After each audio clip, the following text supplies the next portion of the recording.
it's 4:01, so people will start coming on in. We're getting our tech together. We're live on Facebook. We are recording. It's Mother's Day. Happy Mother's Day to all the mothers out there and the gentlemen that have been called mothers. Yes. You all too.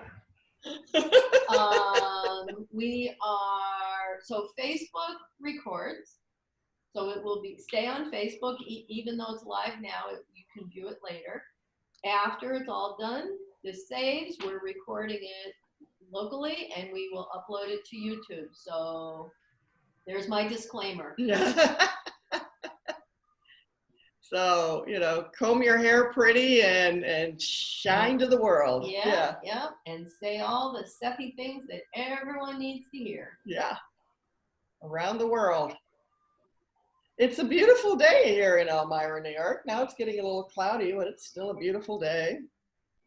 It's been. I have a really good, touchy, feel-good story for you that you may or you may not have heard before. Great. Yeah, let's have it. I am 64 years old.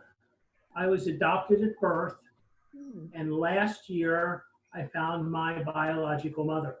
Oh my After God. 63 years. It was a Seth thing. Trust me, it was a oversoul, higher power. Yeah, it was meant to be. And then 6 months later, she passed away. Oh. Isn't that interesting? But you got to meet her. Yes. Good to meet you. I'm happy to say that my mother chose life. Yes. Yeah. Wow, when you hear those stories, you just go, wow, the emotion that must have been for both of you. And here you're 63. Especially how old. It was 63 years later. Yeah. Did you hit it off well? I don't know what to add. Oh, yeah. I have a brother and a sister, a half brother and a half sister. That you didn't know you had. I didn't know I had. I did some research. There's a long story, but to cut to the chase, I did some research. I always knew what her name was from records, but that's all I knew. So I found her. I found the name. I sent a letter to the address that I found. And 6 days later, I had a knock at my door, and here was this man standing there with this girl, and I opened it up, and he said, "Did you write a letter to my mother?" And he held the letter that I wrote. He says, "I'm your brother, and this is your niece." How about that? So I have a brother and a sister, a half brother and half sister. I have a niece and a nephew. In San Jose, which is like, an hour from me. And I was adopted in Cincinnati, Ohio. So it's it's kind of interesting how things work out. So you're born in Cincinnati, Ohio, but your mother moved to California too, just like you did? Yeah, she married her husband, which is my brother's father, in San Francisco. So I had to be living there around the time too. Who knew? God, there's no coincidences, huh? We're all connected somehow. Wow. And a few days before I outreached her, she was in the hospital because she was very ill.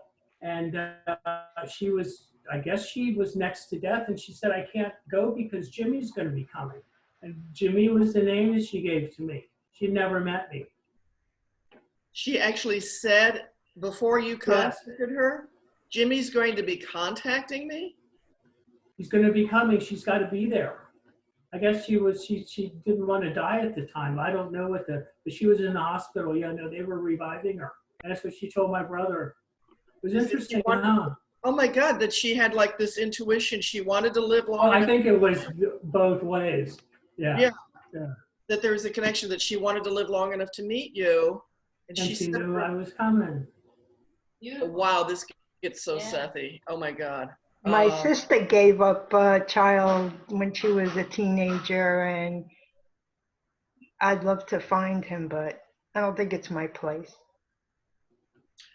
So maybe she can. She probably thinks he's better off not. But oh, you know what? I don't think so. I think everybody. I agree.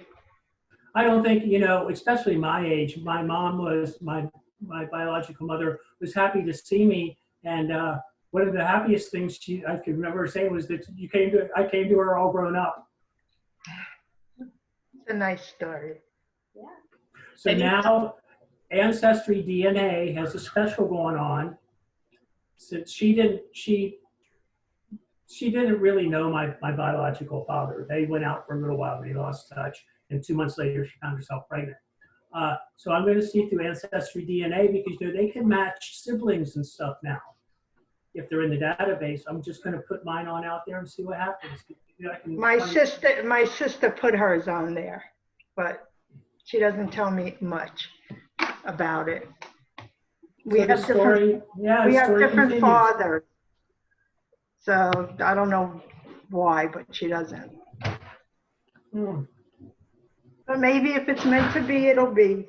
Yeah, I just do what's in front of me, and anything I get that's more than what I have now is just gravy. I'm pretty happy now. I'm kind of old for it to really matter much. It's just it's an interesting thing. I know that half of my family, my mother's side, comes from Wales. She's Welsh. I'm guessing that the other half comes from Germany. Mm-hmm. So, and there's so many ways now because of the internet to, like you said, you were able to just take her name and trace her down. Through the 1940 census, she was 5 years old and registered in the 1940 census. All those databases are finally online. So it's becoming easier and easier, or should I say it's becoming harder and harder to hide. Wow. Well, now, how long ago did she pass? 6 months ago, maybe 8 months ago. She was really sick. And like in her 80s or something or whatever. She was 85. Wow, yeah. Wow. She was 20 when she had me. She was 20 when she had me in 1955. And the world was a very different place there. You couldn't be pregnant and not married. Yeah. Exactly. Yeah. She had to take 6 months off of work and hide in her apartment to have me. Everybody would shun her. Crazy times.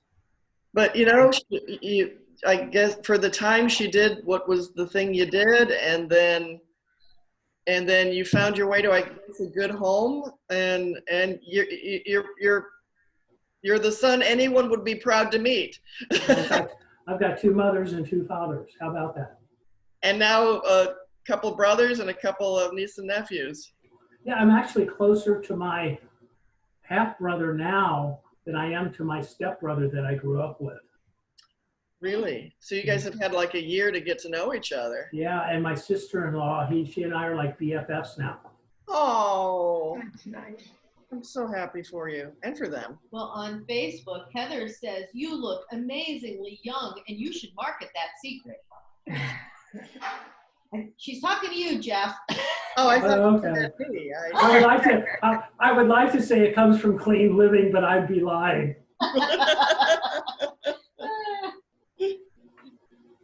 I'm so glad you got a great life and things come to you like this. And Well, I'm a Sethi, so all of this was prearranged before we even came here. yeah.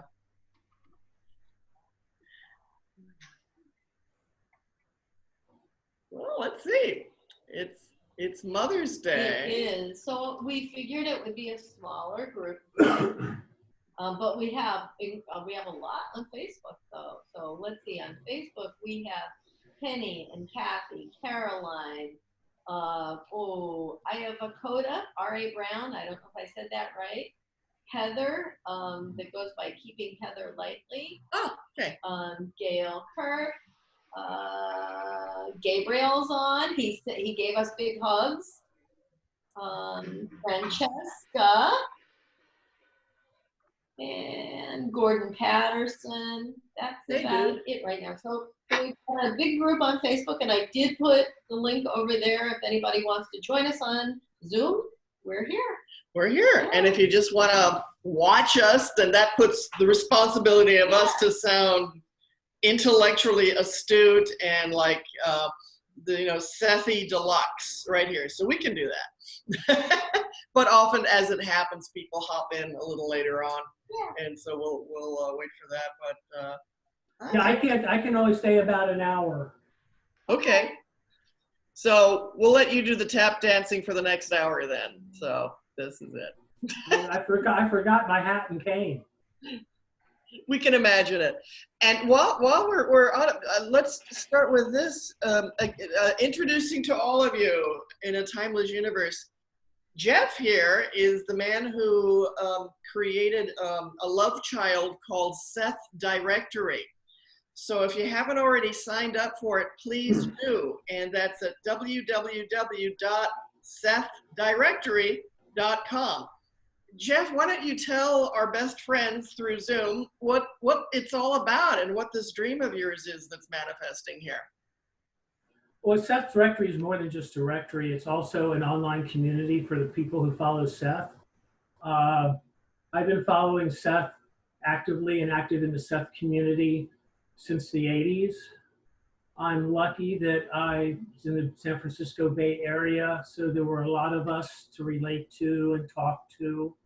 I understand how lonely it can be for a Sethi to be all alone in their community with no one to relate to, because our way of looking at things is out of the normal, whatever you consider normal way of talking about things.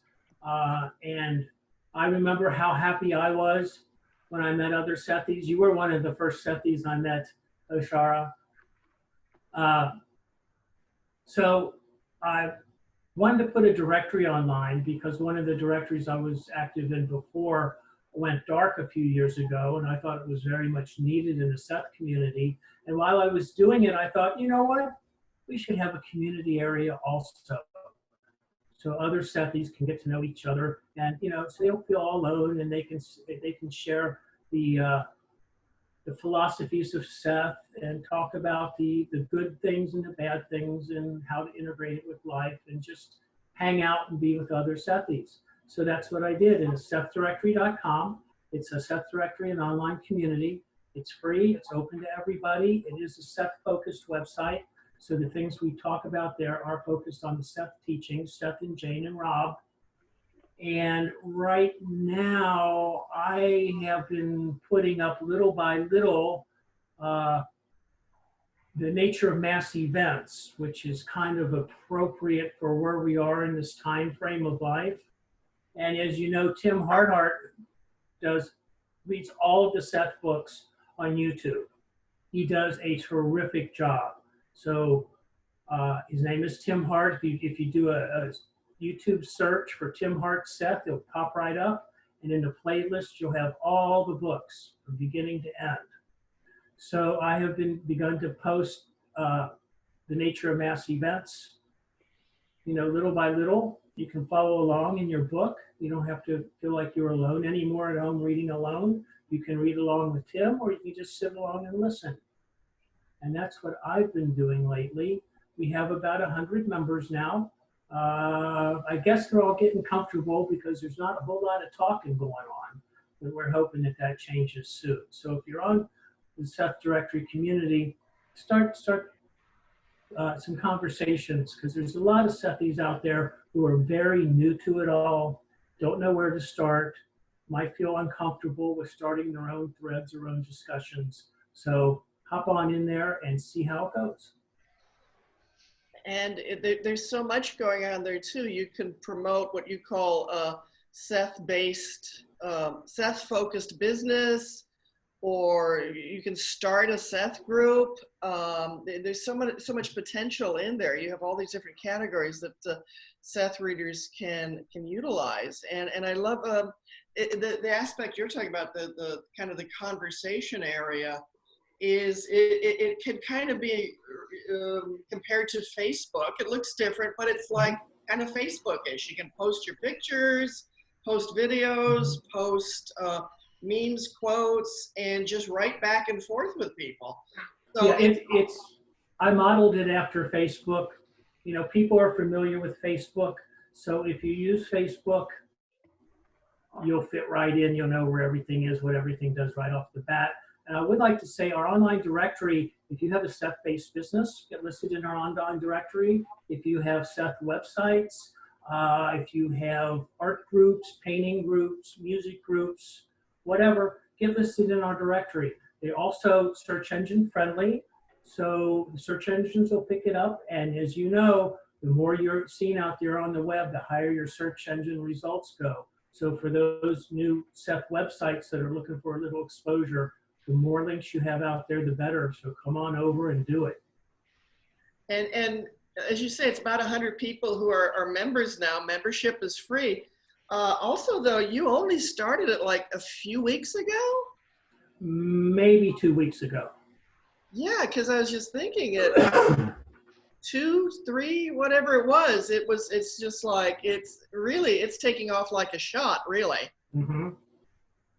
And there's really some notable Sethies there already, and it's only going to grow. And get your Sethi dose. There's lots of good things on the Facebook pages. I love how you're managing things, and there's just I look at it like new things pop up every day, and like you were saying, it's important to have people you can talk to about this. Mm-hmm. Talk to, type to. And what one woman, it's like the day you launched it, we had a Seth group, and we were all talking about we needed something exactly like this. Apparently you launched it about the time we were talking about it. When I got home, you emailed me and said, I did it. And I'm like, oh my God, we were just talking about it. Seth is busting out all over it. But, like she was someone who lives in Florida, and she wants to meet other Seth readers. And this is an opportunity to do that wherever you are, you can say, hey, I'm here, let's meet for coffee. Or, hey, I'm here, let's start a group for anybody in my local area. So this is like the potential for this, and it's all about Seth, and it's so well organized. It's not just like most of our Facebook pages where it's just the stream of memes and comments and things like that. This is really one place where there's different categories to really connect with others and say, yeah. My past experience in the Seth community is there are a lot of Sethies worldwide. We're getting Sethies from all over the world. And the things that they're into in the Seth realm is just amazing. Some of them are into the Samari and the music and the art. Not just reading the books, but actually in the arts of the Seth stuff. And it's really, really interesting. So if you're if you paint Seth stuff, if you're an artist, if you're into dance and you dance to some of the Seth stuff, if you're into, languages and are into all the Samari stuff, come on over, because I'm sure you'll find other people who are in it too. And I would suggest put your real full name on there when you register. That way we know, oh, hey, so-and-so's here, and we can reach out to each other. Some people kind of put funny names or initials, and you might not know who they are. And no one's going to hurt you, really. So, or just post your picture so we know who you are. Yeah, your picture, your name, whatever, because, that way old friends can reach out to you and know it's you, you're here. Thank goodness. It's nice to see you again.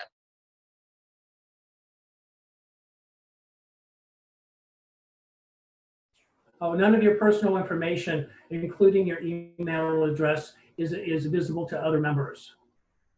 Yeah, I like that about you. You respect and protect people's privacy. So all we're going to know about you is what you want us to know. It could be your Correct. name, your photo, or not if you're particularly shy and you just want to lurk for a little while before you say something. But come on out. Come out of the Sethi closet. And again, that's www.sethdirectory.com.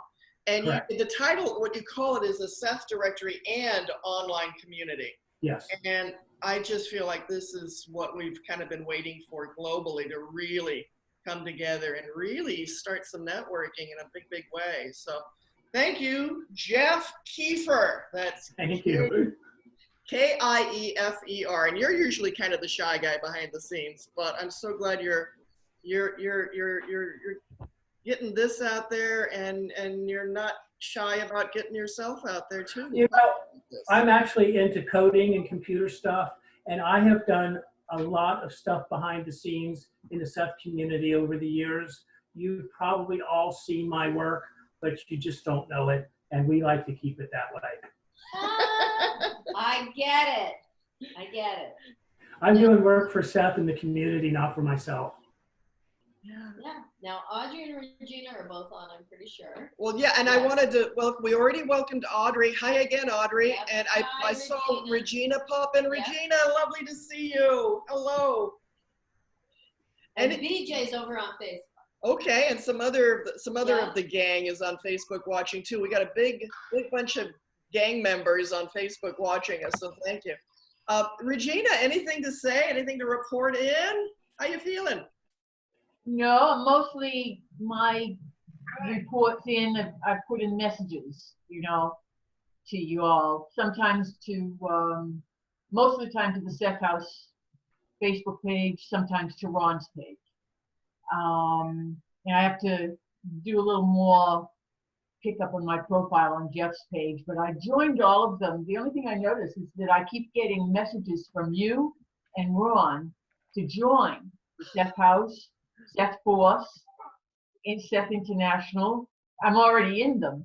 So I asked Ron about it, and he said it's just how Facebook works. It So might some be. coding thing going on in Facebook is causing me to get a message twice a day to join. Oh my. I've been seeing some So weird very stuff strange. too. Like it's just spitting out join me. I think the wiring of Facebook itself feels shut in and lonely, and is just reaching out to us saying, please join, please join me. But yeah, Do it again. Do it again. Yeah. I know you're already a member, but could you join me again? I just need to talk. But anyway. Right. Yeah. Somebody to reach out to. So, by the way, I did leave a message about, and this is, somebody answered it in a marvelous way. I had left a message about when you advertise the apartment. I said, I want to put it into a probable reality. So please send me the square footage and what it looks like. And somebody answered in the message, well, if it's a Sethian apartment, you don't need those parameters. It can be whatever you want. I thought that was really cute.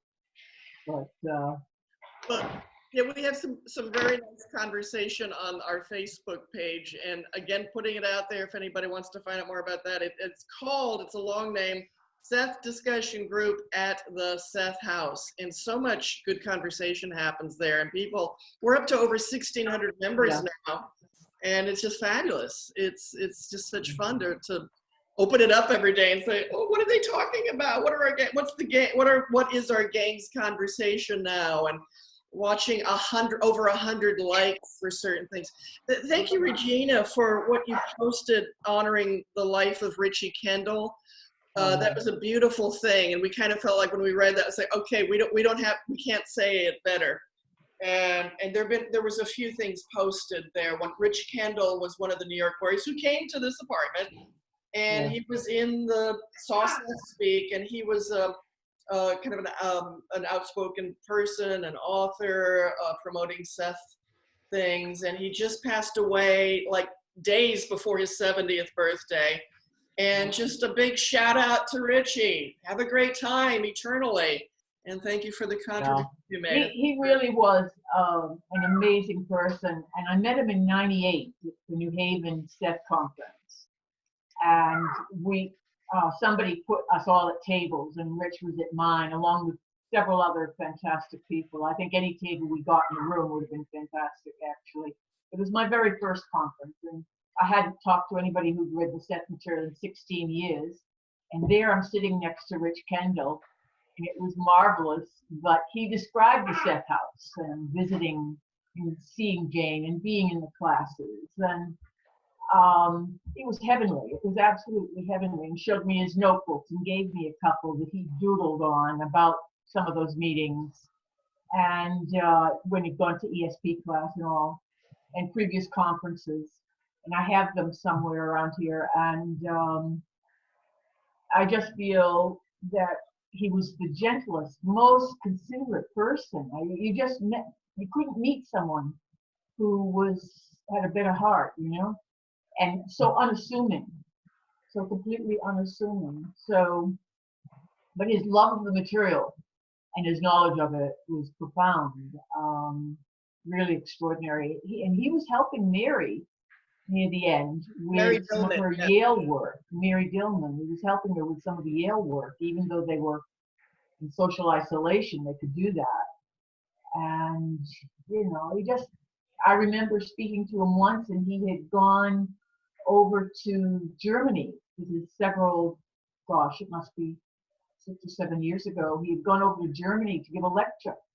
He would be pulled to all these places in the world to speak about his experience, and it was just, and he stayed unassuming. He stayed as rich. Beautiful man, yeah. But I loved that picture of him outside the Seth house before I had ever seen it, or even though there were sketches in different places on the internet at that time, you never had a real picture of the house. And after that conference, I found a real picture of the house, the green one that Ron's been posting, and the one Rich is standing in front of. And thrill of my life, I still have the very first copy I printed of the house so many years ago, because it was just wow. And then, of course, in '99, I was in the Elmira conference and saw the house, so the outside. And the temptation to go up those stairs and through that front door and up the inner stairs was huge. Somebody, I don't know who, and I've been trying to find out, posted a short video. It's somewhere on YouTube. I can't find it now, and I didn't save it. But this person, whoever it is, and I'm wondering if it's somebody in one of these groups or just somebody who heard about Seth, went into the yard and panned the house and then said, other people live here, but I think I'd like to go in and see what it looks like. This is many, many, many years ago. And they go through the front door, and the camera goes up the stairs. He says, oh, I don't think the stairs looked this bad when they were here, and when Rob and Jane were here. And then he goes up and up to their door and says, well, I'd knock on the door, but I'm not even supposed to be on these stairs, so I better leave now. And off he goes. But it was a precious, 3-4 minutes. I don't think much more than that. And that was my first glimpse of the interior. Now, I'm going to respond to that, because the man who did that, his name is Daniel Curtis. Oh! I met him at the Colorado Seth conference. And when people said, oh, that's the guy who did the video, it's almost like, oh my God, you're famous. You're the guy who did that. And how you described it was wonderful. Now, the funny thing is, he only went up the stairs to where there was a door at the front of the stairs. Right. And then he turned around and left. Right. He didn't get to Jane and Rob's apartment, right. Actually. I think he got scared and said, I better go. And it was so cute, yeah. It's like he boldly and bravely went in, and then he kind of ran out. It's kind of scared. Yeah. And it's a wonderful look at that. And he's a sweet man. Well, is this on YouTube? Then is this accessible? Did you send a link? I found it, and I put it on our YouTube channel, linked to him. So if you go to our channel, you can find it. Yeah. Oh, okay. That's one of the first things we wanted on our YouTube channel. Yeah.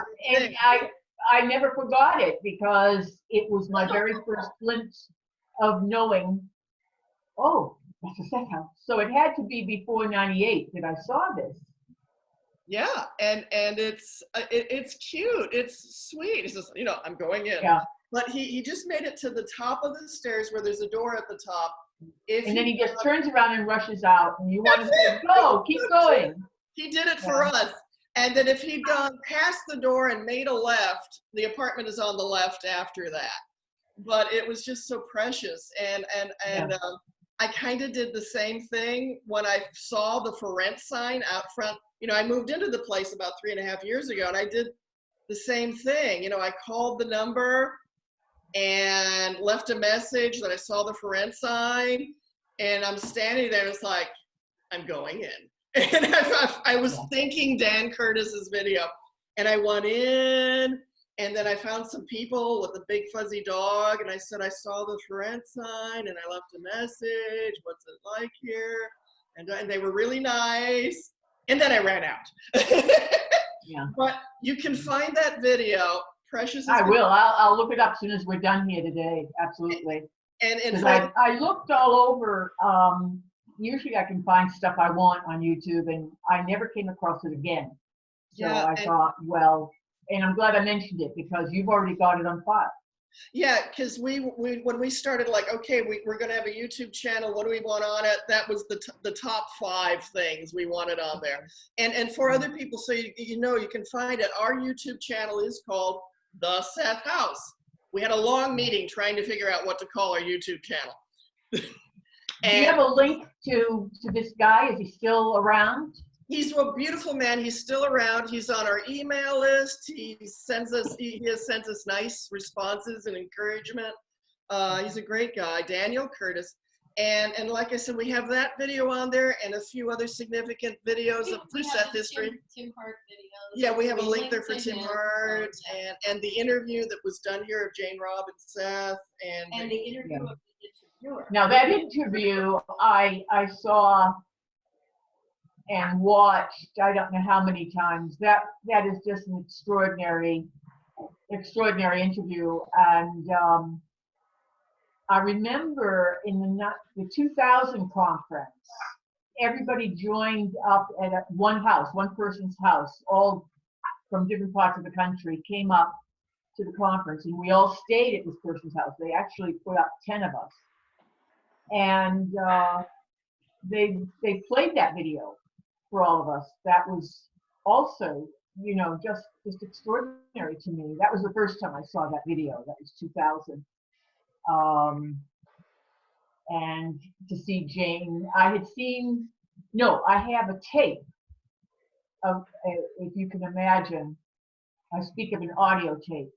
I'm forgetting what you call it. Audio cassette, that's what we call them, of It's a Safe Universe, Seth's speech in the Safe Universe. And I know there's a video available now, but that tape is what I heard first. I purchased it very, very early on, and I just treasure it. But of course, I have no way to listen to it again. I have no tape recorder. So it's very strange to have an obsolete piece of media that I can't use, but I can't part with. well, It's cheap and easy. Buy yourself a cassette recorder. I can't hear you. Buy yourself a cassette recorder. They have the CDs with the. Oh, I know they do. Yeah, I know. You just have to. I have no other use for it except that. So I'll have to decide if I want to. But I have no other tapes. Find a friend and, You know what, then record it to your phone. but another thing to note is every library also has all the old media and the new media. That's true. I could take it to the Cassette. library and listen. Yeah. Library, yeah. I don't know if the ambience would suit me, but it's a possibility. Yeah. You know, another thing I was thinking while we were talking, I just wanted to say this, just the last thing I wanted to say about the passing of Richie Kendall. I was honored to meet him a few years ago. I believe I did meet him many years ago at, again, I think he was giving a lecture somewhere with someone else. And He was at the California Seth conference. yes, and that's, Many times, yes. And we should say Jeffy and I and a few other wonderful people started this California Seth conference, and it's an amazing adventure and experience and life enhancing. And I believe it went on for like 8 years or more, something like that. 5 or 6, I think. I still have the video from the last one. I'm going to be reformatting it and putting it onto YouTube. Great, I'd love to see that. And we want to try to capture some essences of other Seth conferences as well, speakers and what have you, and load it all up on our YouTube channel. but I think it did go for 8 years. I'm not sure, but yes, Richie Kendall and many other of the Seth House boys, no, New York boys, sorry, were participated in that conference and some others as well. But oh yeah, I remember the thing I want to say about Richie Kendall was I met him 3.5 years ago here at the Seth House, and at that time I was just renting one apartment, and this was still occupied by two nice guys who humored me about how I loved what happened in their apartment, 50 years ago, and they would let me come in to the apartment. Yeah. So they allowed me to invite Richie Kendall and Mary Dillman to come see this apartment because they were. And Richie thought when you described that last time, you said Richie thought it was a very small place for everybody to gather. Yeah, like Richie and Mary Dillman, and I remember we were standing right here, and just the look on his face. It had been 40 plus years since he'd come to this building, as a student, and he's like, "How did we fit 40 people into this space? We just must have been practically sitting on each other's laps." Not just 40 people, but in certain ways, when you look at some of the still photographs, a little bit 40 rowdy people. I mean, These were young people. These were not people who were sitting quietly with their hands folded. This was a crowd, But and I always thought the way Jane handled them, because Rob would usually stay in his studio, was remarkable. She just took it in stride and let them do what they did, And she loved the energy. She loved having the company come over. But I just remember like the way he looked, and it is like it was such a meaningful thing for me. You could see in his eyes, like, this is where I was, this is where it happened. And Mary Dillman said this was the first time she was able to be in this apartment. And we were and then the two guys who it was their apartment, they're like, "Yeah, we think you're all crazy." But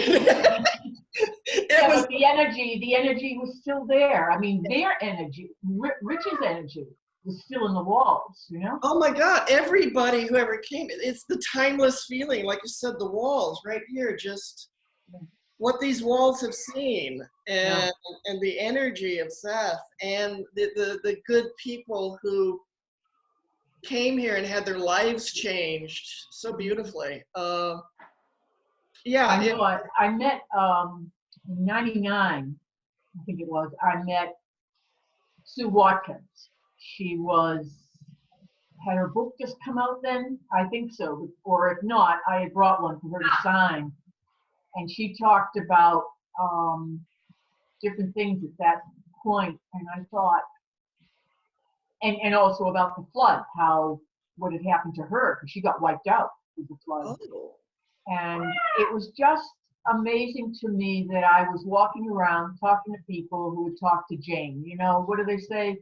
I wasn't 6 people away from the center or 3 people. I was right beside someone who had talked to Jane. And that was true with Sue, that was true with Rich, and some other people I met. And I just think it's pretty wonderful that we had such deep, immediate contact, that we had that beautiful opportunity. Yeah. I think it's really interesting to know that when Rich and like Lawrence, when they were going up to Jane's meetings, they were in their early 20s. They weren't old farts like me. They were just young people. And you see photos of them, they were classic hippies, They were. That's why I say it was a rowdy group in the room, because these people, you look at them, the long hair, I mean, they were archetypal 70s kids, you know? Absolutely. And that's why I say Jane handled them. She just didn't mind that energy at all, what you said. And we talk about the New York boys a lot, but most of the people in Jane's classes were locals. I mean, they just lived a couple blocks away and walked over and stayed friends with Jane for the rest of her life. And some are still alive and happy to talk about it too. Are you recording them at all, or either in text or audio or visual? One woman let us record her for a couple of hours when we just got the apartment. We were doing renovations, and it's a beautiful recording. of her sitting where she used to sit and remembering things. And she just kept having more memories. And it's like, we're holding the camera like, this is the most exciting thing that's ever happened, you know, to talk to someone who was here and what it meant to her. And other people too. There's like two sisters and two friends, and then other people And all over. their whole families came. The grandmother, the mother, and the children. And it's the children now that are coming here and telling us the story. Is this described somewhere? Because this is new. I thought I had covered all the information. Well, that's exaggerated, but ton of information about it. I've never heard about this before, or that there were records of the other people who had joined the meetings. Oh yeah, and to know who they are, whatever information you have about it, if you could post it. Yeah, it's like stuff we've just learned by asking around and putting it out there and saying we want to meet other people. And my golly, we've tracked down a few. Like I would see something in like the early sessions and go, oh my God, here's the name of a couple of people. Let me try to find them. And lo and behold, I'd find their phone number and talk for hours on the phone and go like, oh my God, you lived here downstairs from them and you were friends and you have some of Rob's paintings. So it's like, we have this information and we're like, we've got to do something about it because we've done all this research in the last few years. Yeah. And a lot of these people need to be interviewed really. And well, Bob Terrio interviewed all of the locals that were here on Jane's 1 year ago. Jane's birthday, yeah. 1 year ago recently. Yeah. So you have all their names, you have their addresses, you know. Yeah, Facebook, a lot of them, yes, we can, yeah. A lot of them are on the same group you're on. They just don't say anything. I couldn't hear that. Just say it. Oh, just a lot of people are, yeah, it's like in a way they're not assuming, and in a way they'd love to talk more, and we got to really do some serious interviewing with them. And Bob Terrio wants to interview them. You know, Bob Terrio's done, for those who don't know, he's produced some documentary videos about Seth, and he really wants to interview some of the people living around here who knew them. Yeah. And as you said though, like it was a year ago, that was Jane's 90th birthday. We were going to have a big birthday party this week for Jane, but because of current events, we look forward to when we can have a big gathering to bring all these people together. Bob Terrio was going to come out here too. We talked to him in advance. He was planning on coming out, and then the world changed. So, oh, of course, you couldn't pursue it. That blew it out of my mind just now. I'm thinking eagerly, oh, I can't wait to see what you've got for it. And of course, you can't. You're in stasis with that. Yeah, that and we do have some recordings with some people who let us record, like Bob Terrio did record some interviews with some of the people living here locally a year ago that he has in the can, but he wants to come out and do it again with all these people that we have contact with, that we can get a hold. We have names, addresses, phone numbers, you know, and email addresses. So we do know a lot of the people locally who came to Jane's classes, who were friends with Jane. And we want to get them in front of Bob Terrio's machine. And we have recorded some things. But yeah, we've done our investigative reporting, but we don't have video editing technical skills. We want to find people who do, who can like help with this. Bob's one, but we've got thousands of hours of recordings of so much about this house, you know, documenting how it looks, the process of renovating, people we have talked to. And so we feel like we got a whole lot that we want to package nicely and share. So that's just one of many things on our to-do list that we want to do is really see the potential and really put more information out there that people would be just as happy to see as I would if I could see it. Yeah. But which kind of leads me to like another thought too, like Jane would have been 91 years old this past Friday. And it was also beautiful to see on the Facebook sites people, you know, thanks Jane, and just remembering her and honoring how hard she worked to bring this information in that absolutely changed the world. and Rob and Willie the cat, and yes, our favorite spook, Seth.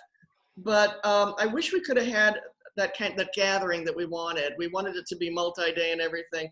But as soon as this quarantine is lifted, I think we'll just have a big old party, just to have a big old party, to do everything to celebrate them and what happened. So we will let you know when that's going to occur. But I just love that we're talking about all these things. It's like we're just talking about all these topics, like as they're coming out. You know, we spoke about Jeff's directory, networking more Sethies, and Daniel's video, and our YouTube channel, where we're trying to put every possible video, audio of Sethiness that people would want to see, and Jane. And I don't know, it's just and also for the videos, I don't even know if it's possible, but whatever he's taken so far, he said it's in the can right now. He'd probably create transcripts of those as well. So he's got, it's very interesting. Mary Dillman just sent me a message saying, because in lockdown, I asked her if she was doing anything at Yale, and figured no. But then I thought, well, maybe you can go in the side door, just to a little place where she worked or something.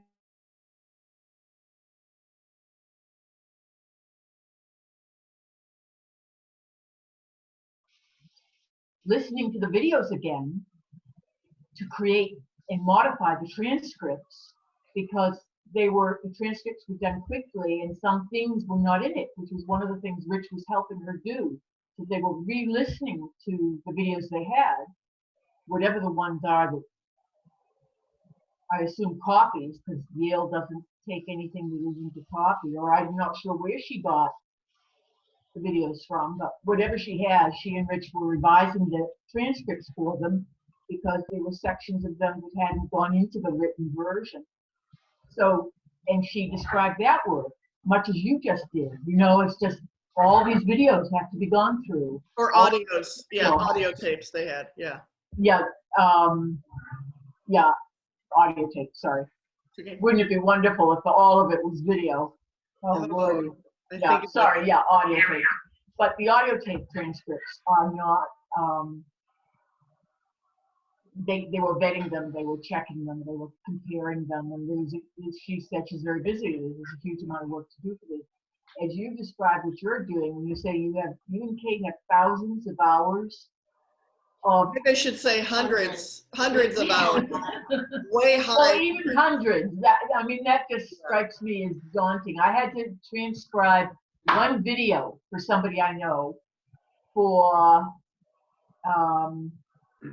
something they had done. It took me 3 days. Yeah. I thought at the end of 3 days, this is something I'll never do again. It is a massive amount of effort. You also want a very fast typist, somebody who can do over 100 a minute.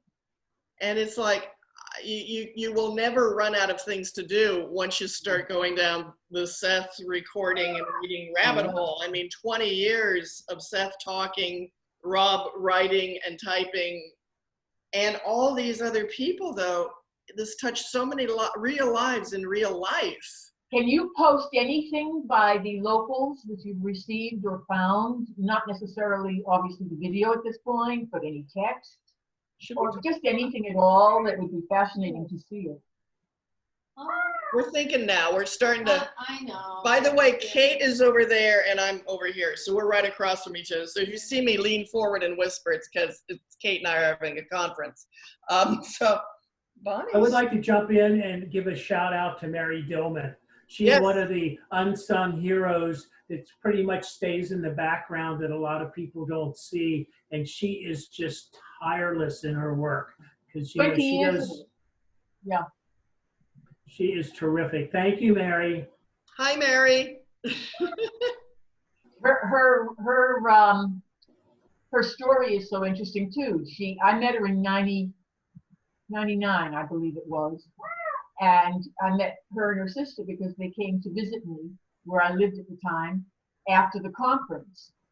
And but what she described was how that was the same time she had moved to New Haven. I think maybe we said this before. And her only reason was she quit her corporate job moved to New Haven so she could work on the Seth material. That was what she gave her life to, and she had no way of making any money at that point. So, but her dedication, her commitment to it was extraordinary, and she's been doing it every day since. 20 years every day, and there's still material to go through. I mean, that boggles the mind. Maybe she can join us some Sunday on SethTalk here. I invited her, and she says she's kind of busy right now and Yeah. doing some of the things you described, but definitely we want her to come on. I want to ask her everything. We can just make a whole Mary Dillman show to interview Oh, that her. would be wonderful if she'd be willing to do that. Oh, that I'd be quiet the entire time. I would love it. So maybe we can interview her when she can and then just post it like the Mary Dillman. Oh yeah, you and Kate interviewing her. She might find that possible. And I know we kind of say she's kind of shy, but she's not, because when she is invited to a Seth conference, she shows up. Yes, and she does. She will stand. But like a lot of people who are so dedicated and passionate about the work, they will deliver on that, but they are naturally shy. She is on the shy side, but a lot of people who appear extroverted are shy, and they'll readily say so. They go that step over into presentation because it's for the benefit of the passion that they love so much. Yeah, people will one of those people. But if you could just do a Zoom interview or some kind of interview with her that you could post for us, even if it was just 10 minutes, that would be wonderful. Well, no, you got me thinking again. Like I said, we'll never run out of things to do, but yeah, a Mary Dillman, to have a list of questions to ask, you know, the Mary Dillman interview, you know, what? Yeah. Has she been interviewed before? I've never seen one. I would love to see that. Other than her conference presentations have been recorded, but the topic was never Mary Dillman, you know. No, that's what I mean. And it just occurred to me with the immense work, like Jeff said, and we all know, the immense work she's put into it. If she has not been personally interviewed,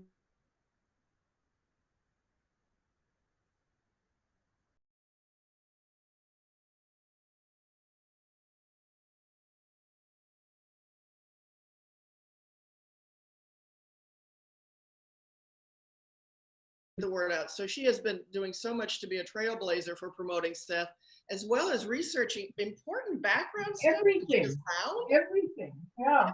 It's every time I think of it, I'm not in touch with her that often, but whenever I am and I get her message and I realize she is still doing this, she is still involved with this, she is still committed to this. Yeah. And you think, well, how much are most people committed that way to something? And oh, yes. All right, I'll withdraw the question. But it is something, an interview with her, I'd say if there hasn't been one, it's long overdue. It would be fabulous if you could do it in some way.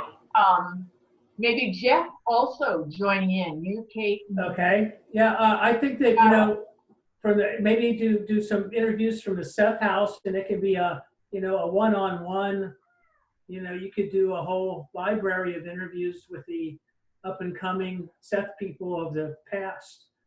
Yeah, add that to your list. We still have them, yeah. You know, Jeff, I think, I know that humongous list you have, but I'm thinking when Jeff says this, that's absolutely true. For example, Rick Stack talks at everything. He's talked everywhere about it to Seth people, but I don't think there are, I don't know for sure, but I don't think there's a personal interview with him about some questions we might have. Yeah, he's been interviewed on radio. Yeah, but he hasn't been interviewed as far as the focus being on Rick Stack. It's always been on Rick Seth Stack. material. That's what I mean. Mary That's talks what I mean. about Seth. Rick talks about Seth. I mean, I'm interpreting. I'm interpreting Jeff's idea that way. Not about the Seth material, about which we have so much, And many, many people are recorded on YouTube talking about it. Many, many people have written. I to it. I But was I'm so, thinking, I was mean, so fortunate.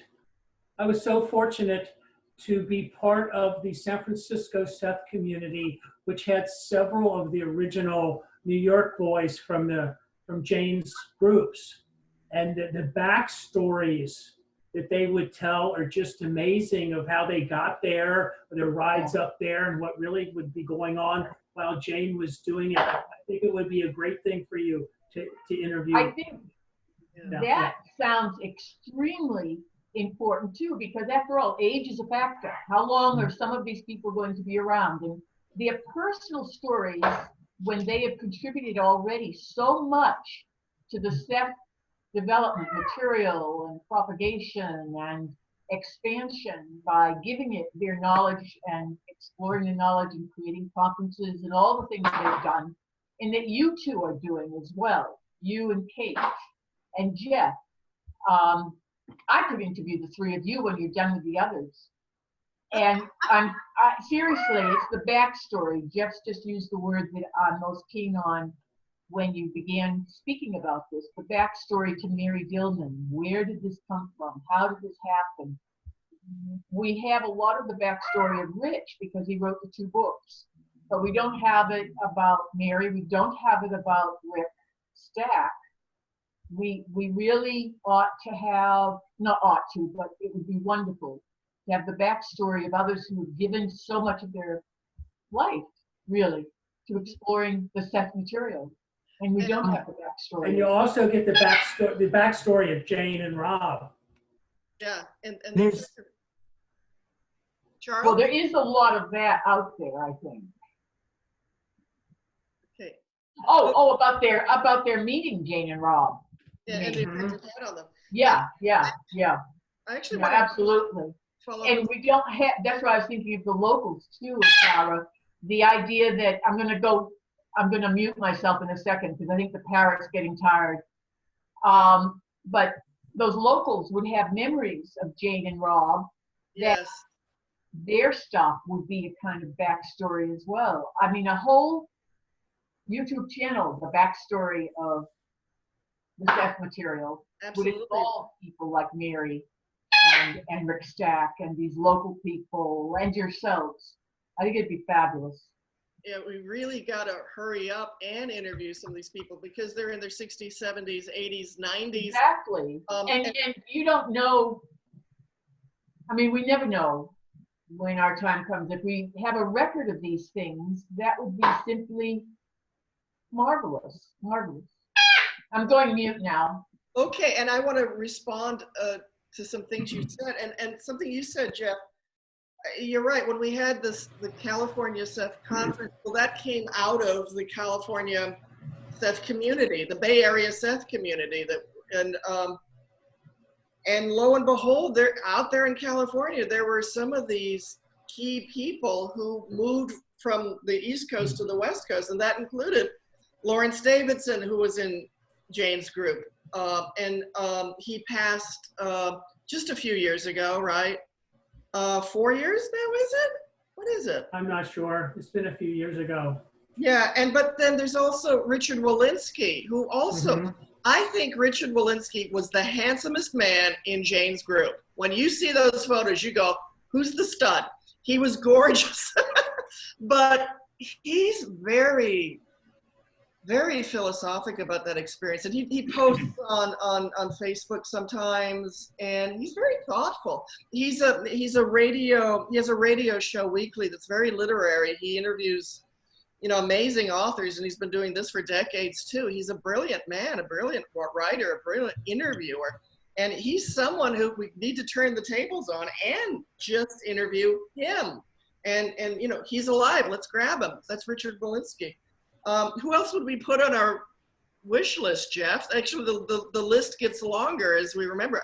Everybody who was in Jane's class, whether they're... Well, I mean, there's Rick Stack, I believe, who's in New York where you are. Yeah. He's pretty well known, but I don't think anybody really has asked him about his life in the Seth community. It's always been about the Seth community. If I could say something when you're Yes. done, though, I can wait until Go. you're... Oh, no, go right ahead. Okay, happy Mother's Day. And there's a series on YouTube. It's They Call Us Channelers. It's the Moore Show. There's this dude, like Kevin Moore maybe. Anyways, from November the 13th, 2019, the Seth material with Rick Stack. 1 hour, 12 minutes, and 9 seconds long. I watched it not long ago. It was really good. So I recommend it, very much so. Okay? I agree. They call us channelers. I've seen a few of those episodes. They're good. And I think we posted one that had the Hellfreaks on. They're sweet people and Sethies. And it was wonderful information. Check out the... You know, you might want to interview Linda Dahl while you're at it. This is I great. don't think she was part of the New York people, but she is knee deep in the Seth material and has been for a long, long time. Oh yeah, She's a lovely lady. She wrote the Living a Safe Universe series Yes. books. You know, there really are so many stellar people, and you can't do enough promoting of people who are doing good things. And that's yes, the records must be made of some of these names. We're just naming the big, kind of who've been the heavy hitters, so to speak, in Seth community for decades. I mean, these are people dedicating decades of their life to this material. Barry Gellis. Oh, thank you. What? Barry Gellis. And Barry put out a book. He published a book not long ago. I'm trying to remember. Did he put out another one too? Don't know. But there's, and we were just talking at the beginning of this recording, this interview, like Rich Kendall passed. We got a lot of good information preserved about Richard Kendall's life, and he wrote a couple of books, and he was one of the ESP class members who was in this room sitting with the other folks. But it's important to honor people who've been doing such wonderful things for this, and I'm looking forward to Seth's information just continuing to grow. And that is what's happening. All the books are in print. Thank you, Rick. And all the books are in print. And more books are sold every day all over the world in different languages. So Seth's popularity continues to grow. And it changes the lives of everyone it touches. So, you know, if you're trying to do anything to help support the Seth message, you're doing good work. Keep up the good work. My God. I tweeted the Pope. I did. I tweeted him a while back, several months ago, last year, whatever it was. And I did it twice. And I didn't really know what I was doing because it's the only time I ever tweeted in my life. And so I don't know what I'm doing. This time around, I mentioned it to my brother. He's like, oh, maybe it's time to do it again, because I didn't hear back from him. Anyways, now I understand that there's two ways to tweet. You can direct message someone, it's private, and you can reply to something, and then it's to the world, I would say. You can reply to one of his tweets. So I direct messaged him this time, a couple days ago. I'm sure I didn't hear back from him, but now I'm going to maybe do the same thing and like have it be public. And this is what I said. I'm going to ask you a favor. It's a pretty big one, but it's for you too, and for me and for everybody. Would you call a meeting of all the world leaders, political and religious, get them all together, and get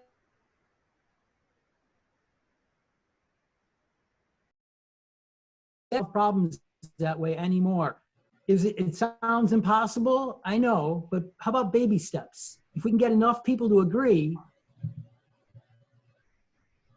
Anyways, that's kind of what my message was. And this is a Seth idea. If you would only get everybody in the world to agree, no more killing people, what a change that would be. What a cosmic step or an evolutionary step. I got that from Seth. Well, not just Seth, but Seth also says that to hate war will never bring peace. Only the love of peace will bring peace.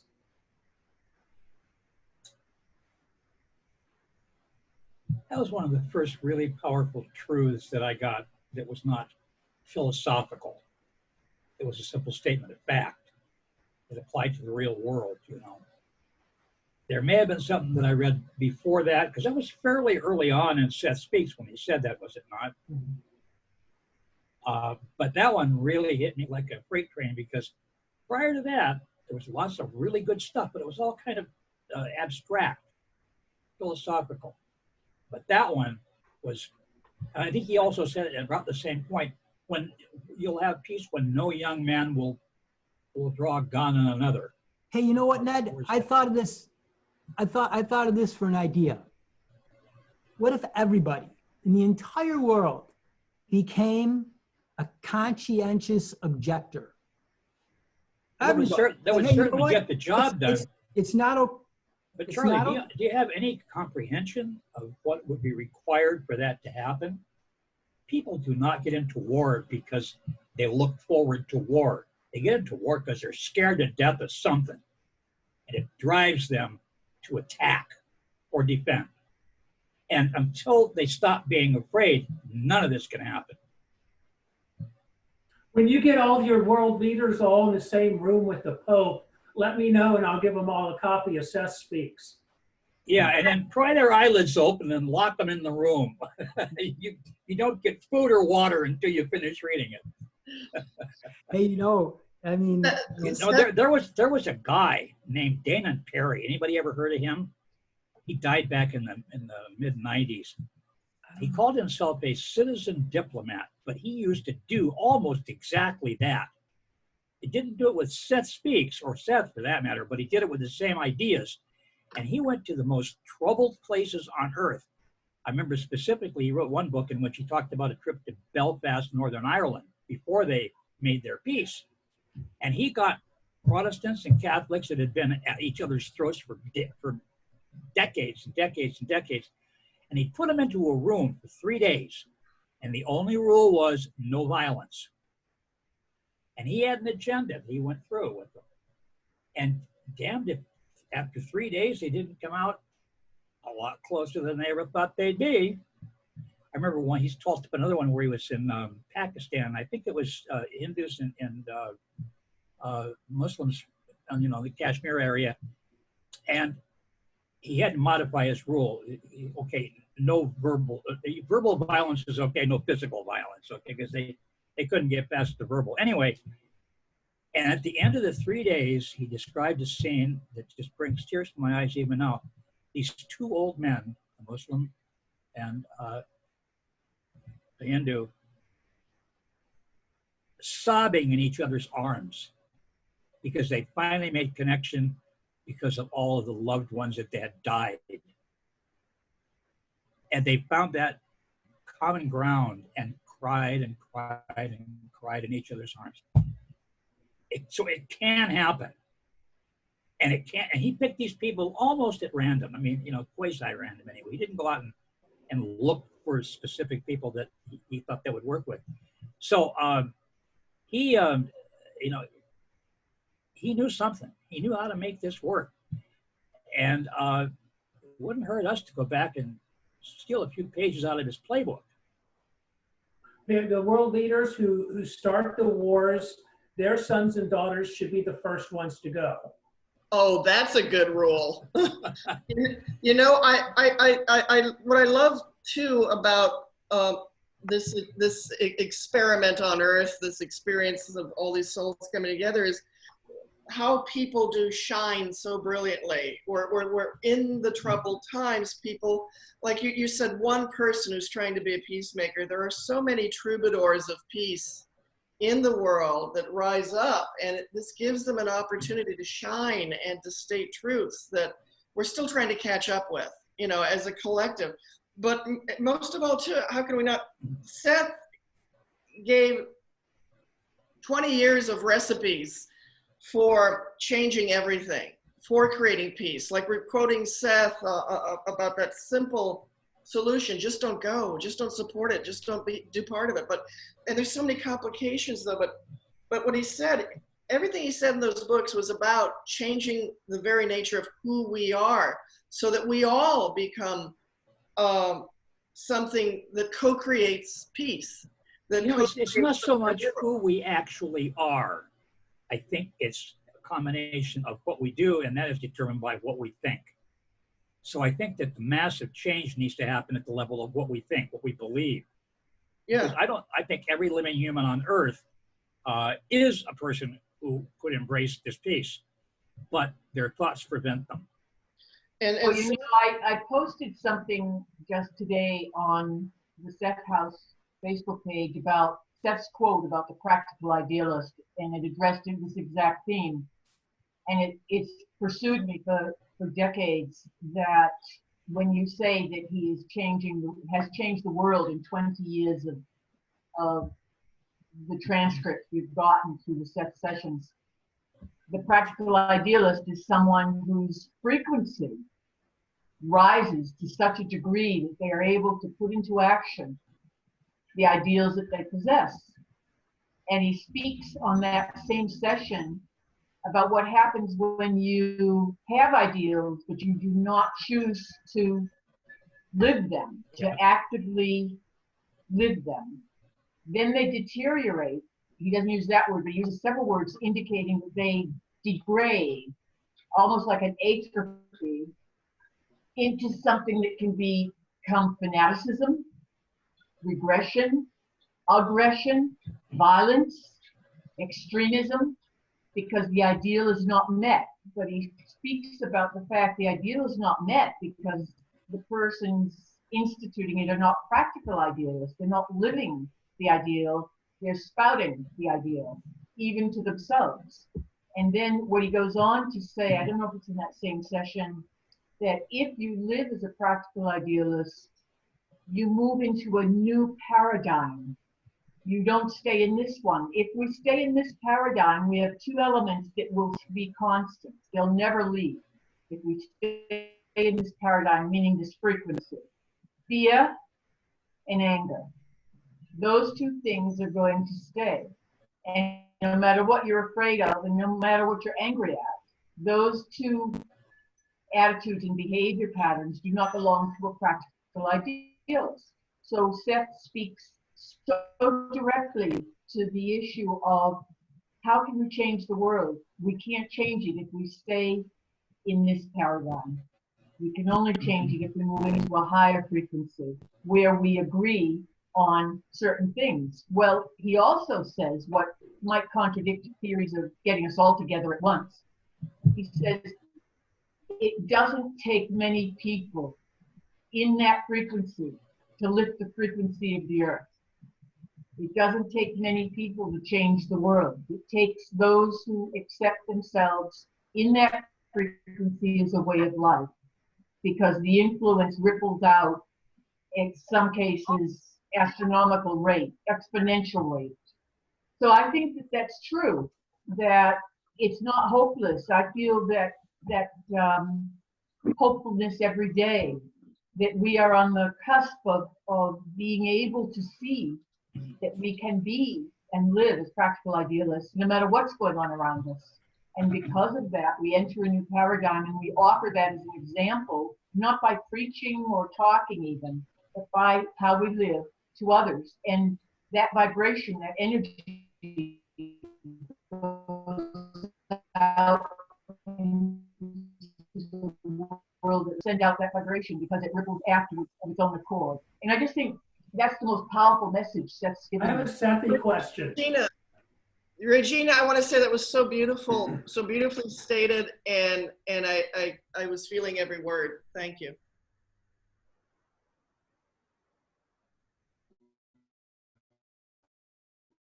What I Seth have a says Sethy specifically question about around that. Jeff, what?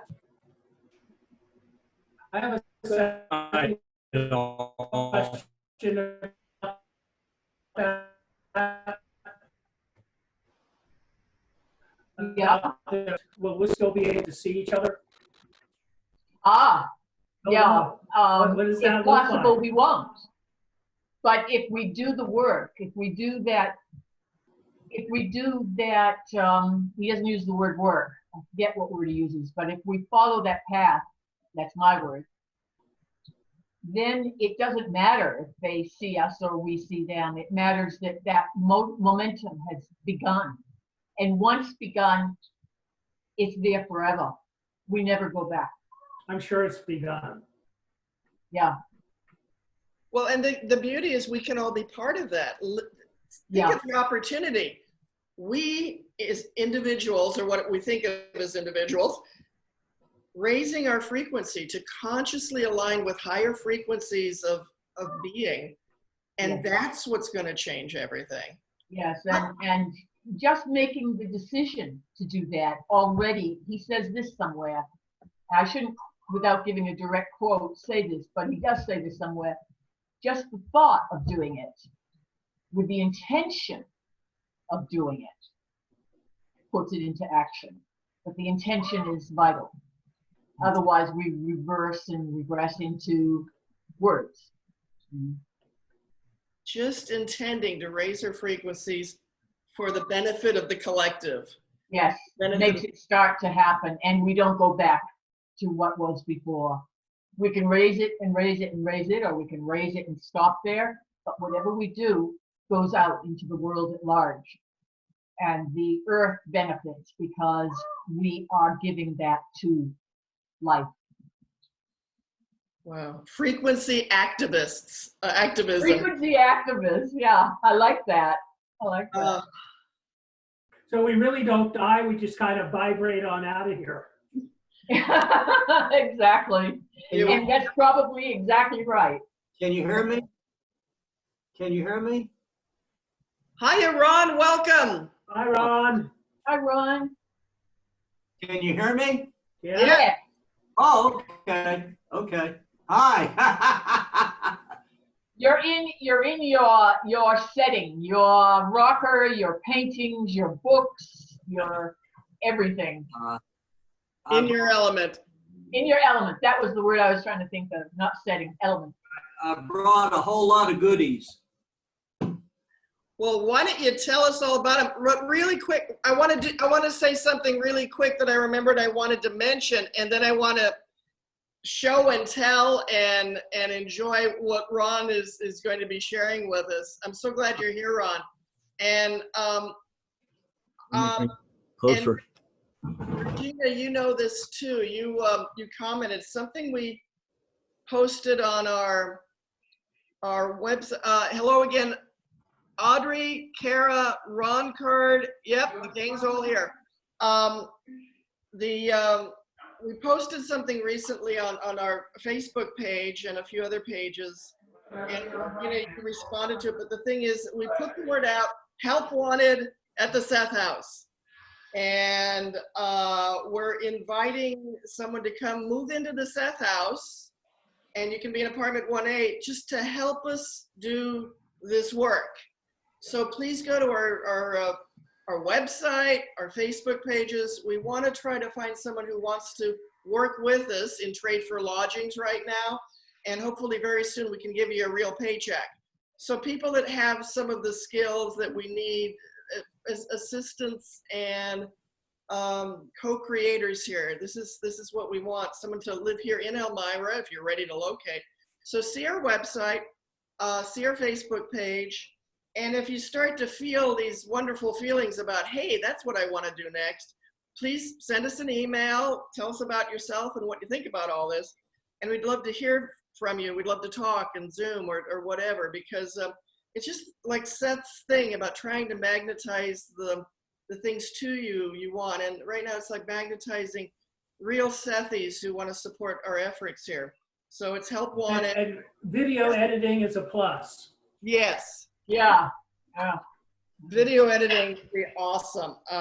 You will enjoy the experience of getting the scoop on some of these things. One thing we wanted to add is that there's going to be coming up a couple of vacancies in the house. The owner informed us that some people are going to be moving in a couple of the apartments, and he wants to go to us to say, find me nice people like you. So if we recommend someone to him, we'll rent it to you. So if anybody would actually maybe not work for the Seth House, but live in the Seth House and pay rent, send us an email and we can talk and tell you more about it. So we'd like people who like to work trade for free lodging, or to just be a neighbor who loves Seth, to bring the Sethi energy to a couple of apartments that are going to be open here. So that's great news. Spread the word. Find your favorite Sethi that wants to relocate to beautiful Elmira. Let them know, and we'll tell you. Oh, Kate's giving me directions. Take two. One is an efficiency right above us, and one is a 2-bedroom on the ground floor with anyway, it's 2-bedroom, and Right across the hall. and it's right across the hall from 1A. So now you know, and maybe we should post a vacancy ad on Jeff's directory, Seth's directory, and see what comes up there as well. There you go. Yeah. And for those Californians who are tired of paying the price of living in California, hey, I hear there's an opening in Elmira for you. And rent could be around $750 a month instead of California rent that's $5,000, $3,000. You said an For a efficient. 2-bedroom apartment, probably $7,000. Yeah. An efficiency would be a $4,000.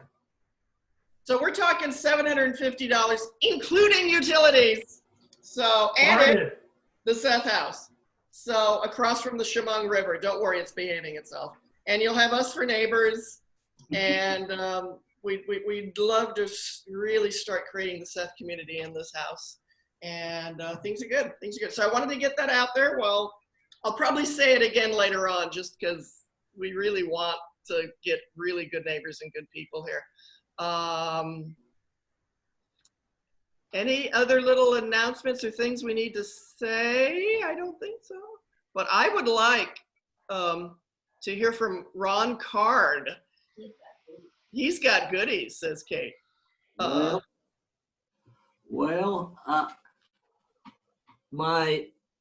signal is a little on the weak side. I brought a bunch of goodies. I don't know if we could see them. Let me tilt my computer. There we go. Lots of first edition books signed by Jane and Rob. There are Jane's. Now I could probably show them to you. Most of her sci-fi novels.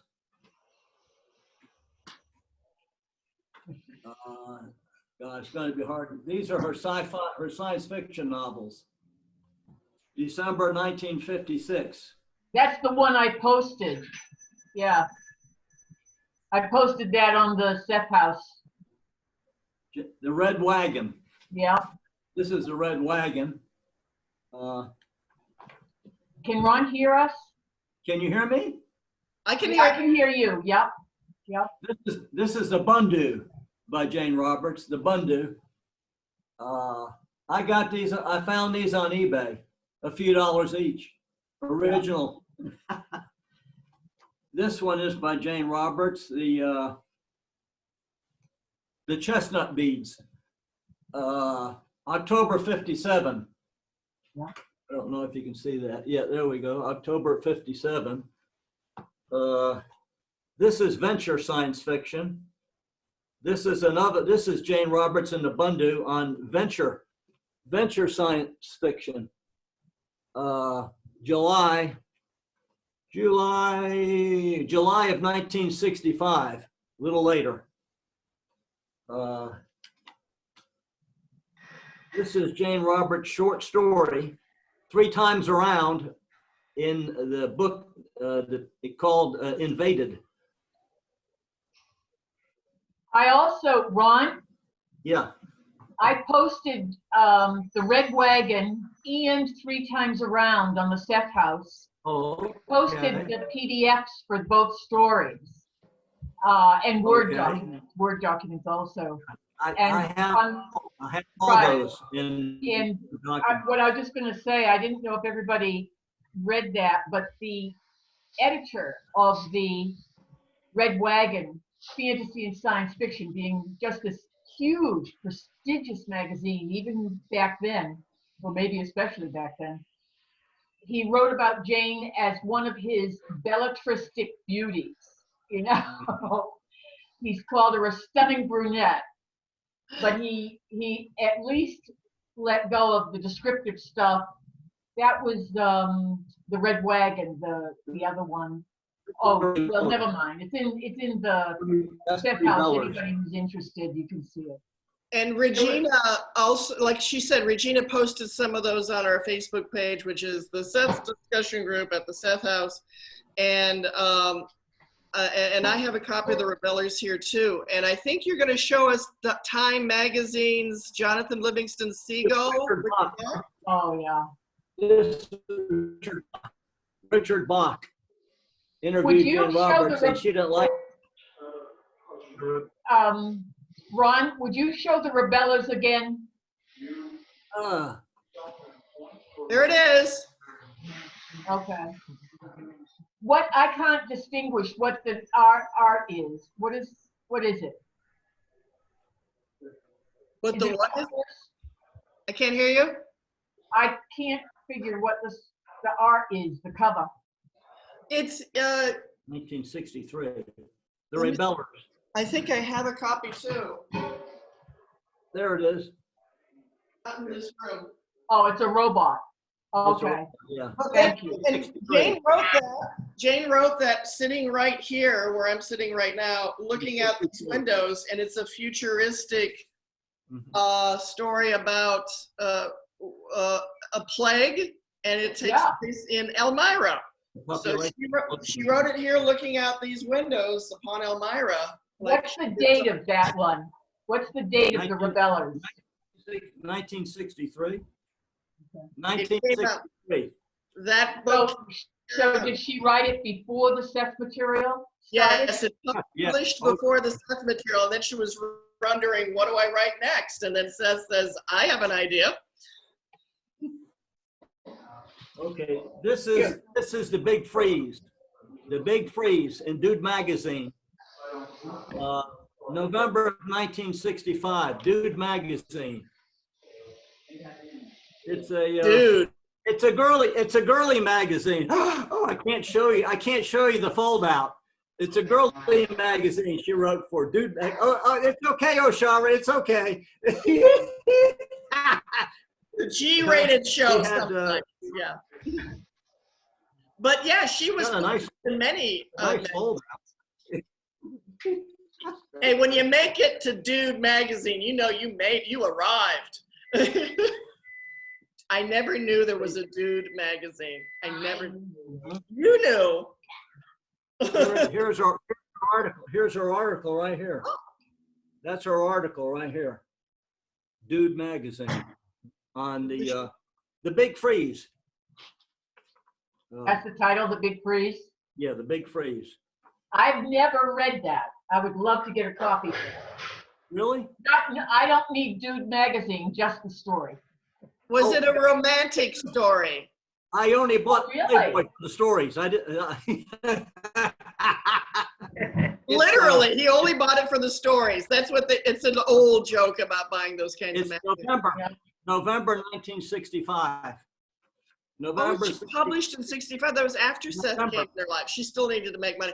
Was it a romantic story? It probably wasn't science fiction. Go to eBay and put in Dude Magazine, November 65, and buy it. It comes with a fold-outs. Okay. You know,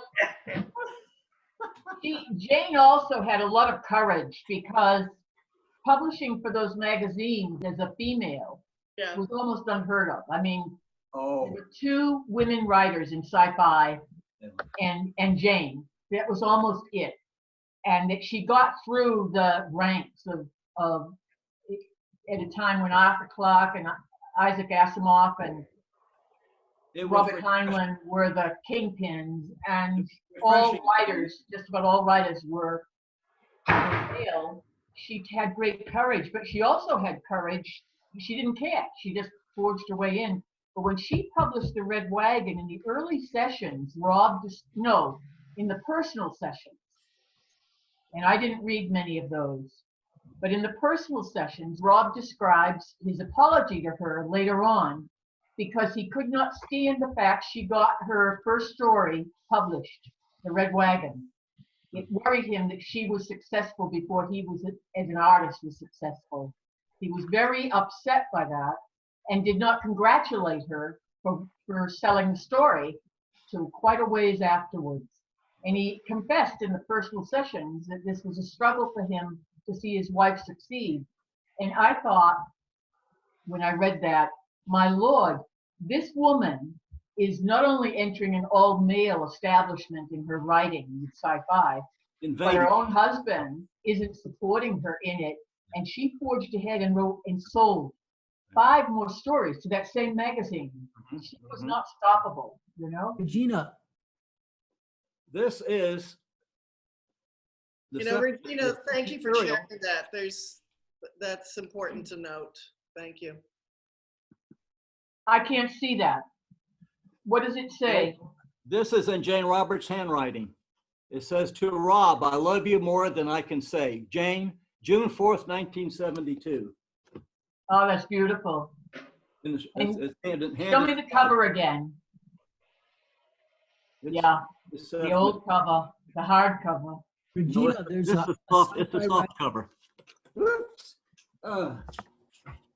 Yeah, I didn't read too many of the personal sessions. It was almost like too much information in some ways. Regina, there's a sci-fi writer named Arthur C. Clarke. Oh, yes, yes. I have always tried to emulate. I published sci-fi too, but alas, I have not reached the acclaim of Arthur C. Clarke. And I'm sure though we're 19th cousins, 20 removed, there must be some cross-link, but not yet. This is Seth Speaks right here, hardcover. Yeah. It says to Rob, and she writes some. She writes a Samari poem. I love you, Jane. July 1972. I don't think his hand. Where did you get all your hardcover editions, Ron? From Where Laurel. did you get the hardcover? From Laurel. Yeah. These are from Laurel. Okay.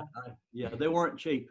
They weren't. Yeah, I'm sure, because I've looked online, because you never know who might sell what, to try and find some hardcovers, but I haven't found any offers whatsoever, never mind how much they might cost.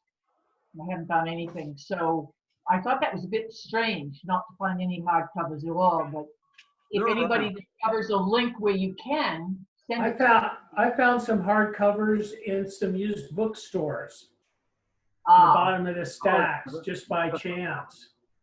I wish, oh, wait, I found one I wish there was a used bookstore in the nearest 50-mile area here and that I could go to, but they seem to have disappeared from civilization around here anyway. But I did get one from a used bookstore, Conversations, the Sue Watkins book. That I got in a used bookstore, which was nice. Yes, you're lucky. Yeah. Yeah. This is published by Buccaneer Books. Buccaneer Books, Chautauqua, New York, 1970. It's a hard copy of Seth material. So it's a hard copy of the Seth. Buccaneer Books did a lot of these originally before Amber Allen and. I was just going to say, who was the very first publisher? Prentice Hall. Well, I think Jane's first book, How to Develop Your ESP, which was later retitled Becoming of Seth when it became a paper, that was first published by Frederick Fell. There it is, Frederick Fell, isn't it? Frederick Fell. Here it is. Okay, and here is Rob Butts. This is the first copy that came off the press. It says first copy right here. First copy. The first hard copy. Wow. Where was the publishing house? Frederick Fell, New York.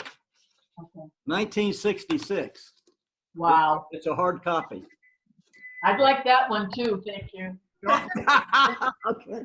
Oh, And then after that, it was Prentice Hall for a good long time. That was. I remember that for the longest time, I thought Tam was a woman, just because. Yeah. Yeah. The name like Tammy or something. Then all of a Yeah. sudden, oh, he's a guy. I got it. Yeah. But yeah, he was their editor. Yeah, there's that. and this is full of Rob's notes. Rob has put his notes all through. These are Rob's notes. Well, that's his handwriting. That was one of his books, right? The book is full of Rob's notes. What kind of I notes got did he this make? from Laurel. What kind of notes did he make? He caught a lot of mistakes and things. After it was printed. Yes. Oh, what a document that is. It's chock full of notes. And there's also inside here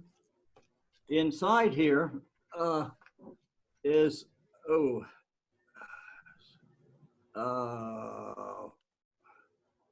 there were some original notes hidden in the book that I didn't know about. Here's one here.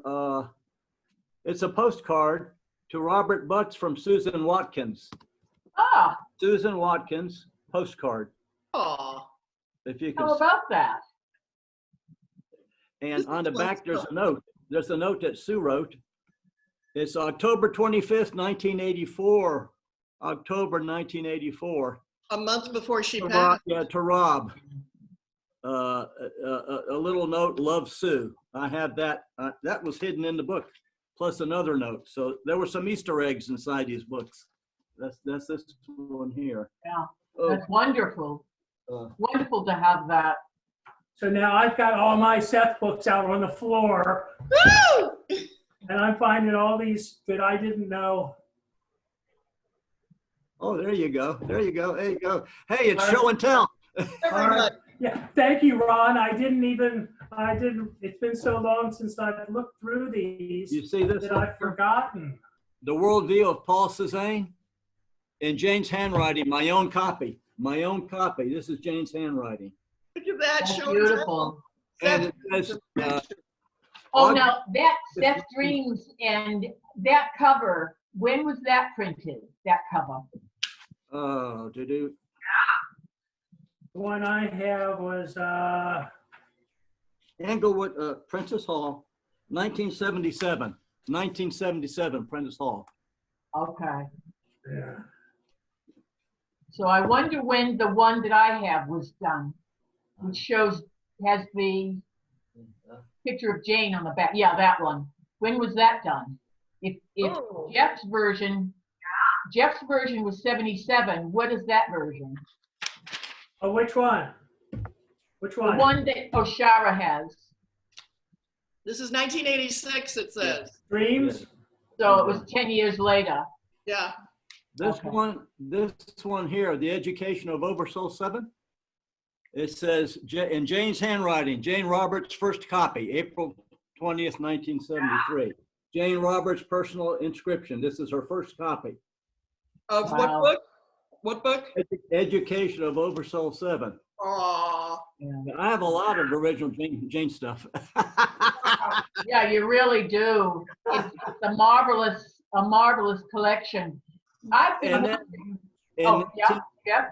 in 19 I'm looking at how to develop your ESP power. In This is 19 like yeah. one of the early ones. On the inside, it says 30 cents. So somebody found it at a used bookstore and gave 30 cents for it. Wow. Wow, what a bargain. Wow. We all three had our ESP powers up at the same time, different versions. This is so cool. Yeah. This When one, you think of it, all the versions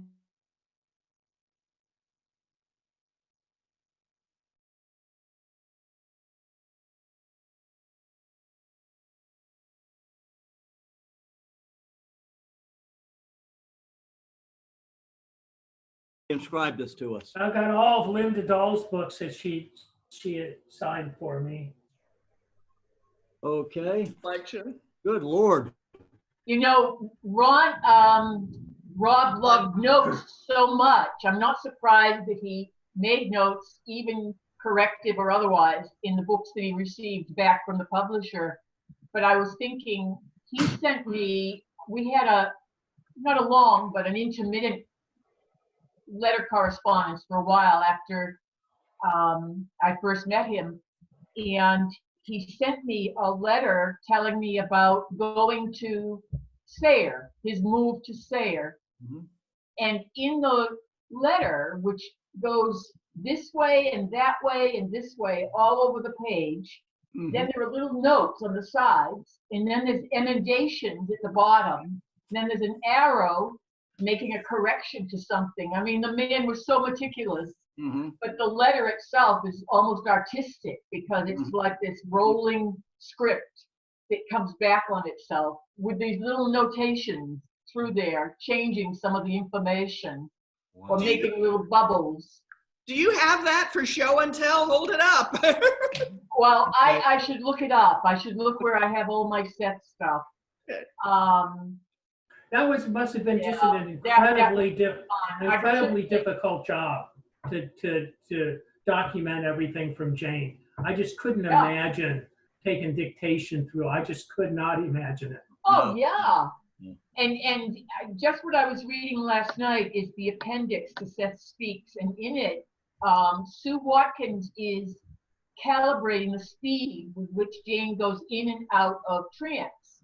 And Seth says, please do that again when they have a break and so forth. Well, then they have another break, and at the end of it, Seth says to Rob, did you enjoy the break watching the calibration? But Seth knew what he'd actually done. Rob said, I wrote all the way through the break. You know, it was just always writing down what was happening, every word. So, phenomenal, really.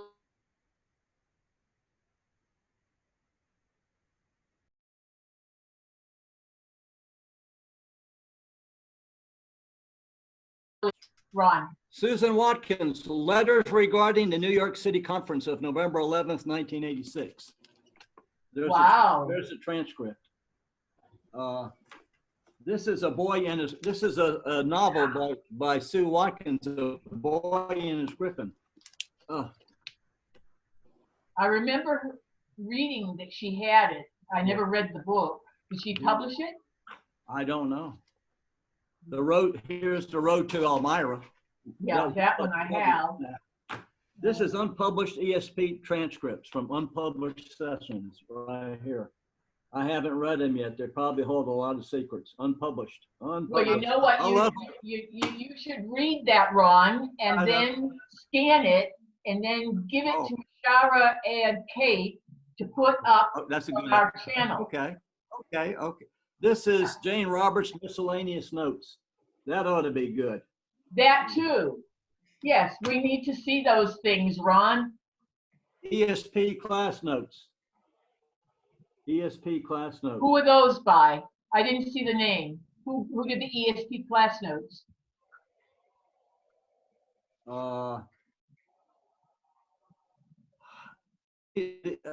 These are notes taken by Rich Kendall. He explains the notes here. Okay. 1960s, 1969. Over here, those have to be wonderful documents to read. Somehow or another, you have to copy them. Jane Roberts gave an interview to the Village Voice in the fall of 1978.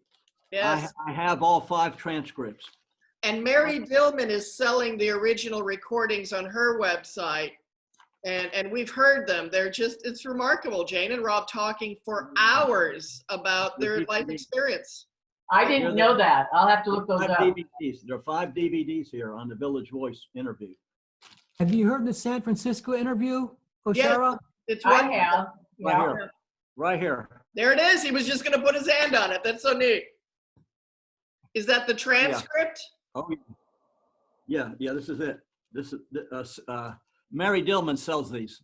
Yeah, so that is great. You can get this. I got to tell you though about the San Francisco interview. When I listened to it, it sounds like a lot may have been cut out to be edited to fit and to flow smoothly.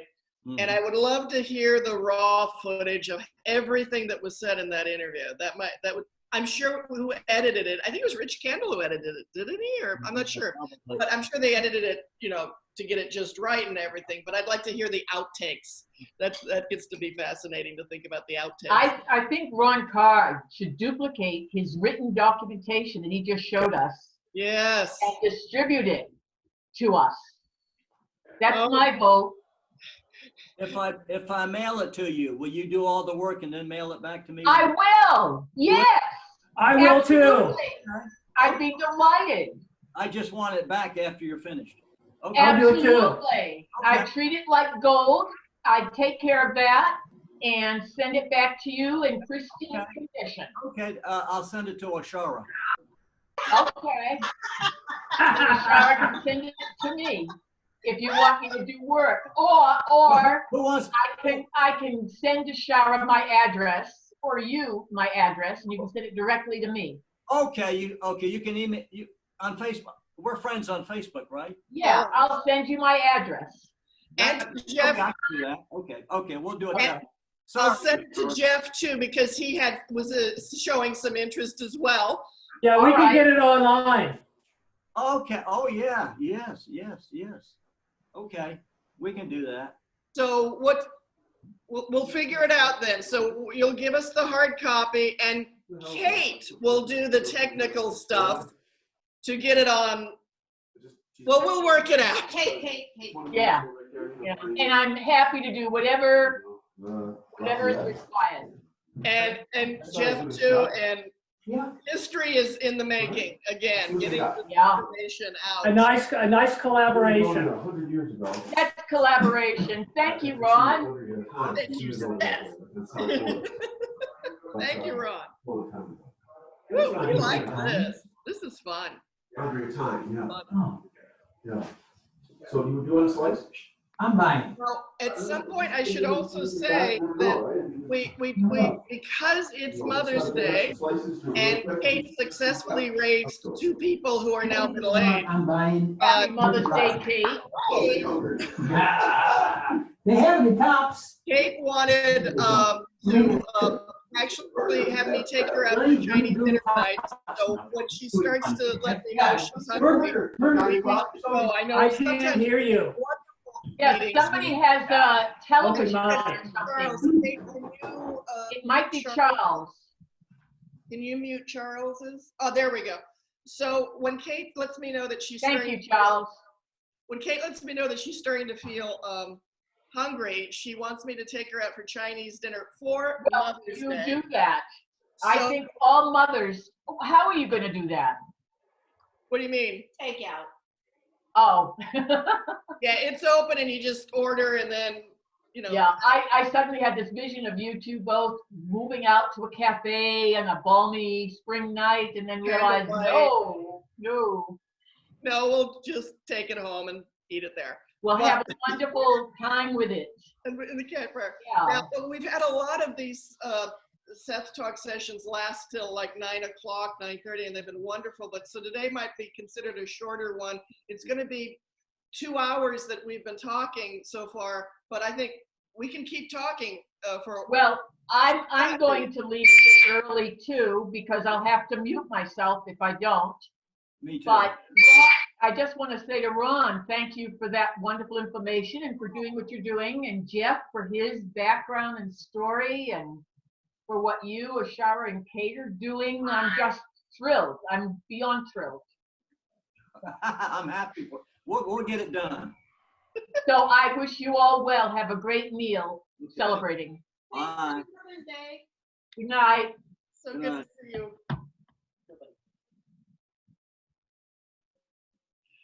Okay, Regina's fabulous. I love everything she says, and stuff like that. Okay, gang, what do you want to talk about now?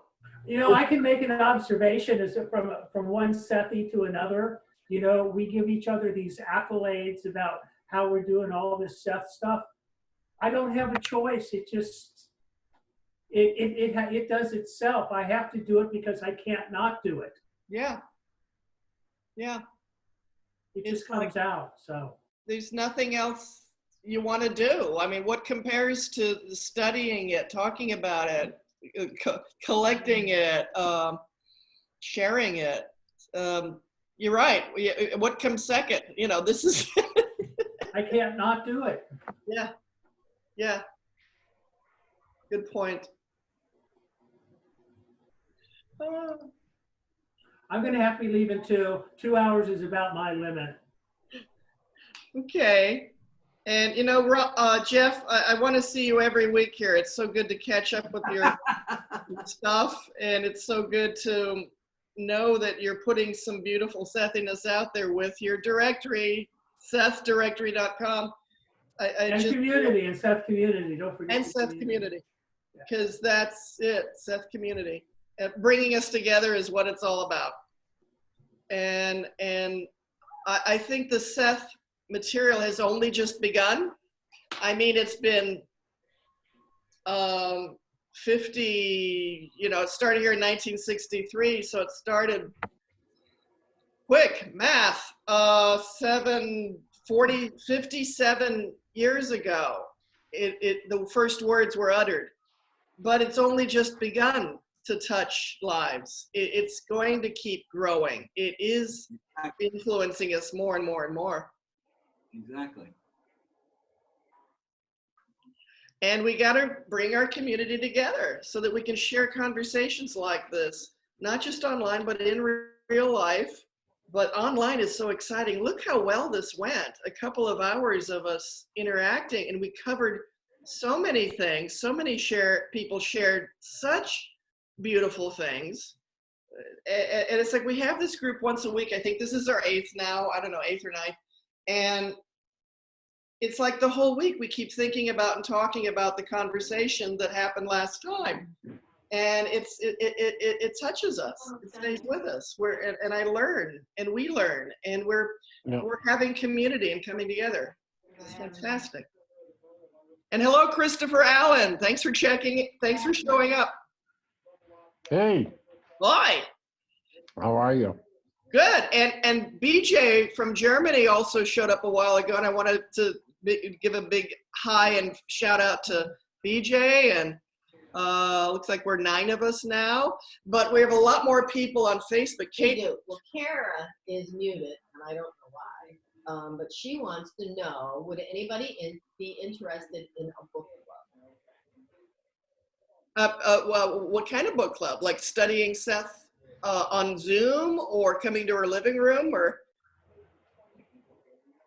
So type your answer. I'm telling her to type her answer. Yeah, she's on Zoom. And she's on Zoom, but she's unmuted. Did she say where she is? Okay. Her. But yes, on Zoom. So we have a lot of people watching us on Zoom. I think Kate gave a long list of people who were here just as we started. Oh, and tons more. Come on. I've been saying hello. You know, I would like to see some of us who have been around the Seth material for a while get more involved with outreaching the new Sethies. Mentoring Sethies, yes. Might just be reading Seth Speaks, and might just be in the middle of it and have no idea what all this madness is about. Yeah, and if I didn't have a Seth group to go to when I was 21 and first discovered this, going to a group helps so much, or having one person to talk to, like you're saying, Jeff, and maybe there can be some way of hooking up people to get together, either on Zoom, like we're doing, or, and yes, Kara's in Australia, so it might be a little rough for some of us to get there. BJ, to everyone, I am interested in a book club. Yes, Kara, people are interested in book club. So I think at this point, it's about Zoom or Skype for book club. I mean, if we can meet, and if people want to study one book and read it every week, I think that's what should be happening every day of the week, that there are Seth book clubs where they do Seth study groups, where they read the books together online and comment on this material and say, well, what does that mean to you? And say, well, that reminds me of another book that you also said something like that. So this is where the brilliance of studying Seth is when we share it together. So yes to book club. And don't forget to post your book clubs in the directory so others can find you. Yeah, because Kate has Kate paid for the Zoom membership, and we can allow other people to use it to host groups or conversations like we're doing. And like I said, 7 days a week, if somebody wants to have book club or Seth Talk in another language or different days and times of the week, because we realize we're Sunday at 4, not everybody has Sunday at 4 open. You know, if you want to use our forum here, our Zoom membership, yes. So get in touch with us, Kara or anyone else. What did Kate write? Kate for everyone. We are at the beginning of the book. Oh, BJ asked what was the last session we did in the club.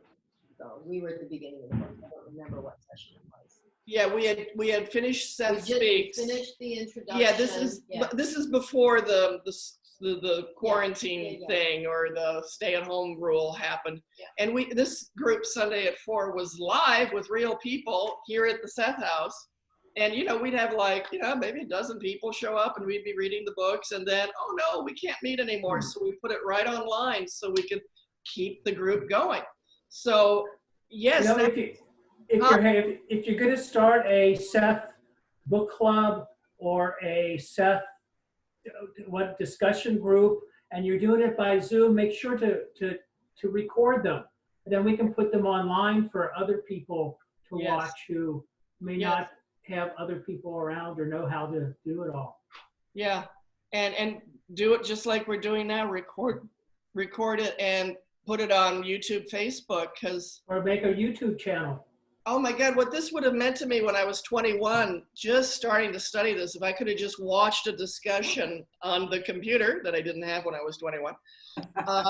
What a difference that would make for a lot of other young readers. Because one thing about our Seth group is young people have shown up out of the blue, not knowing heads or tails about it, but they would sit riveted listening to us talk about it and go like, so all kinds of things we've heard from.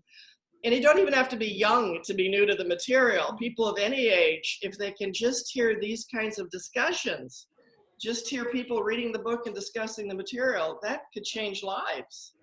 So yeah, let's do more with the Zoom account. And if any of you want to message us and say, yeah, I'll host it, great. We're kind of a little maxed about some of the things we can do with some of our other commitments here.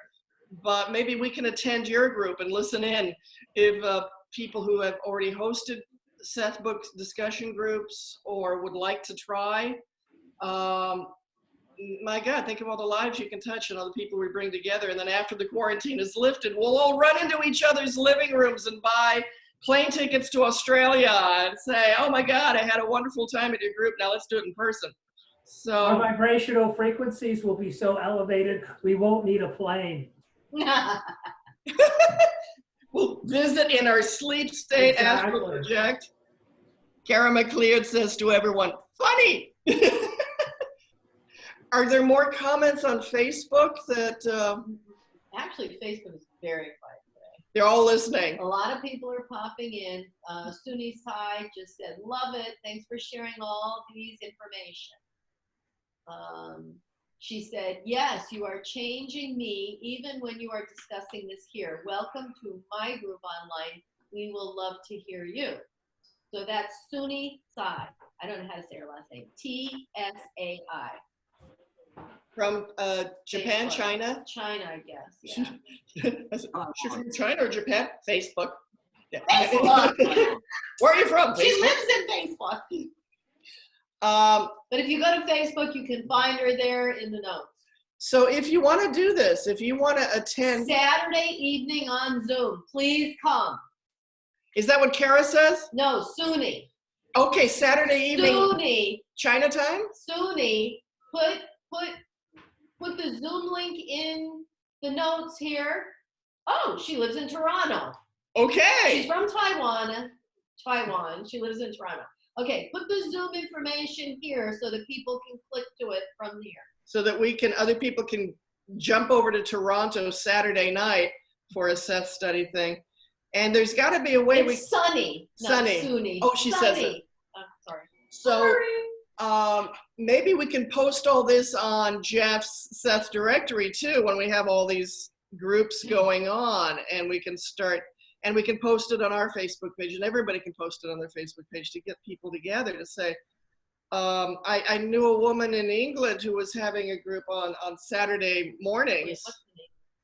She was Stephanie, and she stopped having it a while back, but I would love to get her back into it, and then we can post that. There's a Wednesday at 2 p.m. group that a woman named Jill is studying nature of personal reality. I haven't checked in yet. I don't know if it's still going on. We'll find out about that. But yeah, finding out, again, we put the help wanted ad out there that we're looking for someone to help us do this work. This is the kind of thing I mean, someone to help with just that, like amass all these other groups, type them up, post them so people know to click in. If I didn't have a house in California, I would be on the plane there. And I would welcome you with a Hawaiian lei at the airport, and I would violate every social distancing protocol right here at the Corning Elmira Airport. In public. I'd be happy with the yurt in the backyard. Let's see. We could just exchange homes. I got it. See California. We'll go to your place. You come here. Okay. Meet you at the Chicago airport where we switch planes together. And we can Nobody can do what you girls do. Nobody. But adding more people to help out is what we're magnetizing to us in a Sethi way, and I feel like there's going to be some magical people showing up here to be part of this, because it's the chance of a lifetime. It really is wonderful. It's enriched our lives so much to be immersed in this, but we need more friends in the sandbox to play in the sandbox of Seth. And Sunny has been doing group for 13 years in Toronto. Oh, gosh. Wow. Just moved them to Zoom instead of in person. Just like a lot of us have. Yep. That's posting fabulous. on her page. So if we can have a registry of Seth groups around the world. Which is It's called the SethDirectory.com. Seth directory. Yeah. Notice how smoothly this is all, we're just like our minds are like really doing right on it here. Right on it here. I got you back, Jeff. We're all part of the same continuum. We're all probably part of the same cluster personality too, but that's another chat. When I first saw you, when you first walked into, I'm sure we saw each other at a different conference we were attending, but when I first saw you walk into Lawrence Davidson's living room and I was standing at the hallway in front of the kitchen, I was like, I know him. What took him so long to get here? That was my real first feeling about you when you walked in the door. Me too. That what took you so long to get here, or what? Okay. Well, that whole group at the time was very magical. Yeah. And it's like we all had already done all this in maybe framework 2, and it was just now materializing in framework 1. Mm-hmm. There's so much magic about once you start, life itself is magic for everyone, no matter what they believe or what they read. But when you're really studying the Seth stuff, you can connect the dots even more, and you can start to identify what some of those feelings are, put words to it and go, I think I remember this from a Seth paragraph. I've grown to expect it now. Yeah. Yeah.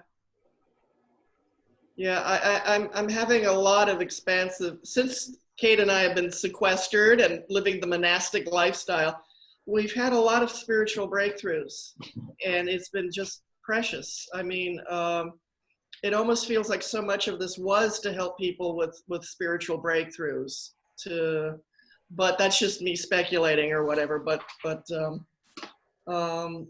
yeah.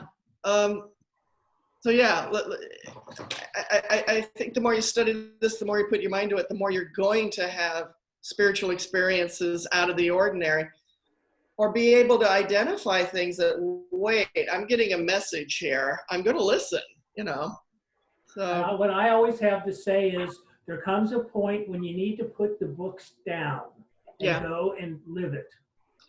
And go deep within to those places Seth said only you can go to. Going deeply into your inner world is a journey only you can take. and yeah, it helps to put the book down, close your eyes, and There's no use in studying architecture your whole life if you're never going to build a house.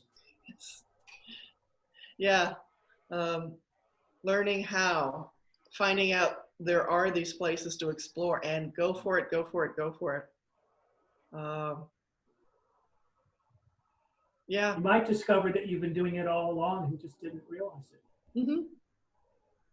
So much of what I have found is so much of Seth is not so much is learning new things, but remembering the things that you had forgotten. They only seem new until you remember that you knew that anyway.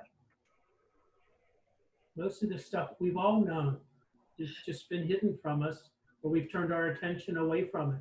You know what that reminds me of is so many times, like, young people or new people to Seth show up at our group, and, you know, we'd loan them a book or something, and they'd read it, come back, and they'd say, this is, they'd say things like, this is telling me things I've felt or experienced or knew, but I never knew could put words to it. Seth is putting words to their experiences or their personal theories that they never saw it anywhere else. And now they get the book and they hear us talking and say, wait a minute, this is stuff I've felt all along or had flashes of. And now it's all put together in this book. Now I'm understanding what's been going on. That means a lot when people. You know, I say it all the time. The more I learn and the more I understand, the fewer words I can find to describe it. So I have a question. Facebook has a question. The question is, can we have a Seth Singles part of the website? Ha ha ha. Yeah. I tried that 10 years ago. They had that. Yeah, they had that. Okay, well, yeah. Yes, I can. If there's enough interest in the Seth community, we can do a matchmaking part to it too. Yes, there's already a component built in. It's just not turned on. Okay. All right. So all of you that are listening on Facebook, Jeff will entertain this idea. So contact Jeff. Contact Jeff. At SethDirectory.com and send him an email if you want to be part of that. Yeah. I mean, Sethy should pair up, you know? If I get enough people requesting it, I will certainly bring it online. Okay, well, you have one right here. I mean, not me, but someone else. I don't want to start dating again. Good to hear it, honey. Yeah. Good to hear it. And you know, I really like getting feedback from people because here I am, I'm a programmer and a web developer, and I can do just about anything I want to do, but I don't know what to do because I need feedback, you know, and this is the kind of feedback that I like. You know, when you can do anything, what is it that you're going to do? It's a good question, huh? Create any reality you want. Where do you begin? Yeah. Where do you begin? You know, I think Kara McLeod came on for a few. I know the answer to that, by the way. What is the answer? You begin it with the first step. Mm-hmm. That's a Chinese proverb. Mm-hmm. The longest journey begins with the first step. First step. That's it.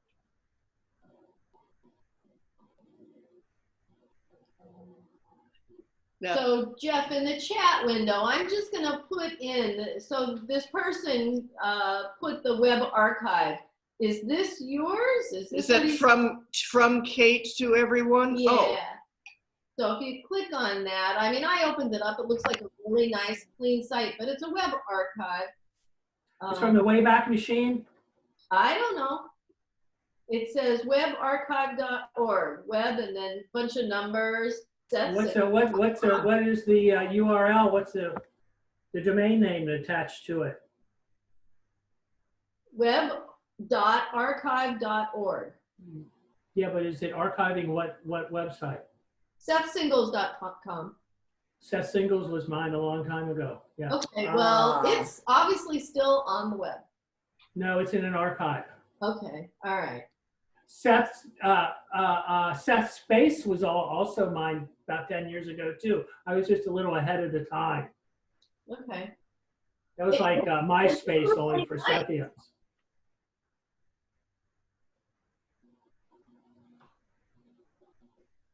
So yeah, I'm reading stuff too here. So if you want to see the chat window or post on it, there's a button that says chat, and boom, it all comes to the right. God, there's so much we can do here. And There is. There just isn't enough hours in the day for two girls to do it. That's where we're at. That's why we're looking for help. yeah. I mean, yesterday we carried the heaviest couch Ever. It was the heaviest thing we ever carried, and we had to move it to another room, and we did it. But then we were like sat in the couch for the rest of the day because we couldn't move. So the kinds of things we do here, you'd never, as part of our lives too, just things we do in our lives. We're so busy with so many things. And yeah, bringing someone in to be our assistant. Help wanted. See our help wanted page on our website, thesethhouse.com, and tell your friends. Yeah, and the apartment 1A is where Oshar and I used to live. Yeah, So that was our apartment. honeymoon hotel there. It But it might be fine. It might be fun during our Seth talk to devote some time to questions from Facebook chat. Sometimes I have a question and answer thing. Question time. Yeah, we've had that where Kate is relaying the questions from Facebook that are good, or saying so and so says this. Right now we have a shorter list of they're all listening, They're not all asking. listening, right? People They're are riveted to this. We're they're answering more questions than they Yeah. could have asked, and so they're just riveted listening, not asking questions. So, Yep. or they say, "Yay, thanks, Yep. hear ya." It's been my experience that when you get one question answered in the Seth realm, it leads to two more. So. Yeah, the conversation never ends. Actually, it's just, and if you're in a room of other Sethies, it's like you never want to leave. That's the Kara feeling. says, if you still need someone when international flights are up, I'll offer, seriously. And that's coming. She's in the Zoom side, but she's not talking. I want to invite everyone over, but what makes me happiest is when other people say they want to come over here, or they want to. It's just so much that can happen here, and it will. Yeah. It will. It already is. Yeah, and the fact that apartments are opening up, we just need to find people that want to live in. Yeah, I mean, if I were in California and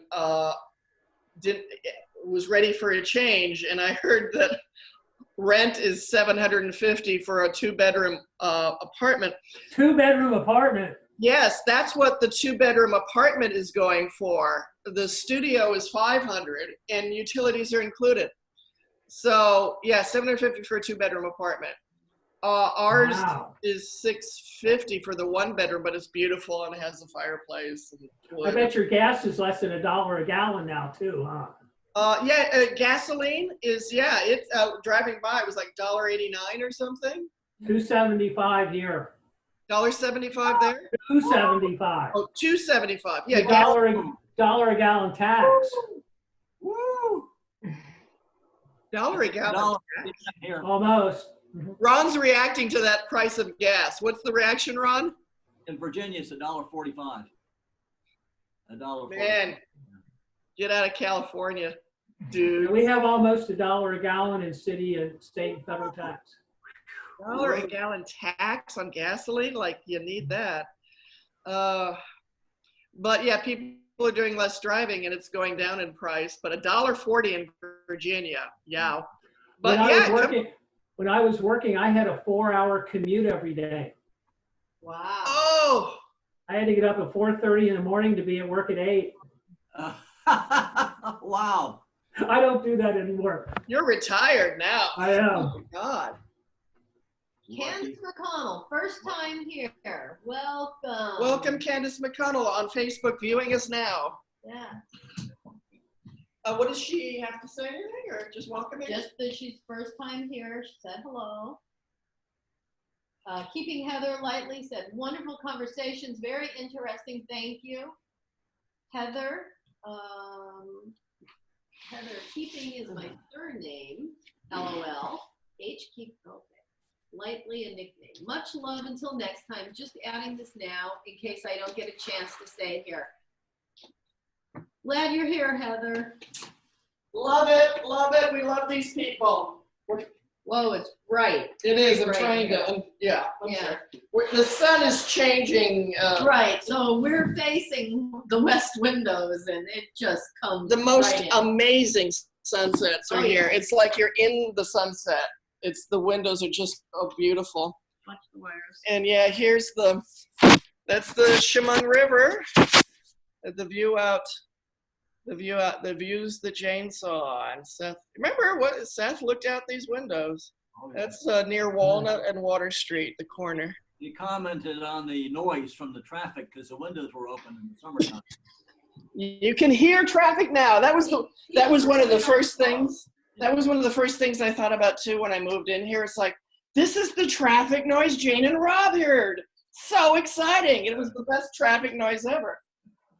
But because of the quarantine, there's no traffic. Hold on. Hey, do you post the SethTalk on the YouTube?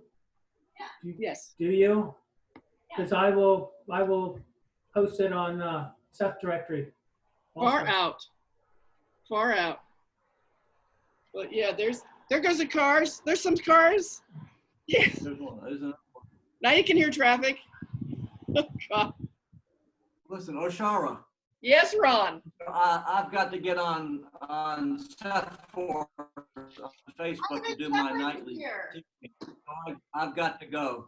Oh, so Ron is bowing out now. Ron, I can't thank you enough for showing up. We love to see you. We love to see your neat collection of stuff. Come back again. As soon as I get a mailing list, I will mail this to somebody. Yep. We love seeing you on the Seth directory in the community there with the two, Ron. So don't be a stranger. Okay. All righty. Thank you. My pleasure. Okay. Let me run. Bye. Woo, love you, Ron. Thank you. Great Bye. show. Bye. Okay. What do I do here? Okay. All right. Let's see. I think I'm computer challenged. Thank you. Okay. There we go. Bye. Love you, baby. Love you. All of you. Love you. He's gone. Except he's still there. Well, because he's on twice. I don't know why. She's doing the tech thing. I'll close him out over there. Yeah. It's funny. He does so much on Facebook and online, and like the rest of us, we're all learning how to do all these new fangled things. So Ron's astral body, as you can see, is still on the screen. So we have Ron Card, his astral body right there. And Kate, you were saying that Ivan is on Facebook? He's on Facebook. For those of you who don't know, Ivan Kelly, longtime Seth meme maker for Facebook. He has his own Facebook page called Seth International. Yep. So Seth International. So it does. Great group. He does great memes. Yeah. Wonderful group of people. And he's very supportive of, Yeah. of what we're doing here, and we're very super supportive of what he's doing as well. Great guy. Any comments from him or anyone on Facebook? No, just everybody saying bye, Ron. Bye, Ron. Bye, Ron. Bye, Ron. Bye, Ron. Bye, Ron. Bye. Candace said, "Is that Ron? Are they the paintings?" And I'm like, "Yes, they were." Yes. So Candace, when this is over, rewind, and he did a nice little. Oh, I better. What is that? That was the window slamming shut. Oh, thank God it wasn't a gun. I heard boom. Sorry. Aren't you on the second floor though? Oh yes. Yes. So the bullets will go in the ceiling. Huh? If they're shooting outside, the bullets will go in the ceiling if you're on the second floor. No need to worry. So I don't used to worry. live in the city, so we know these things. You lived in Oakland. That was another world. Yeah. Which is On the first floor. I remember. Well, my feet are very close to that. To what? The ceiling of the first floor. Okay. Yeah.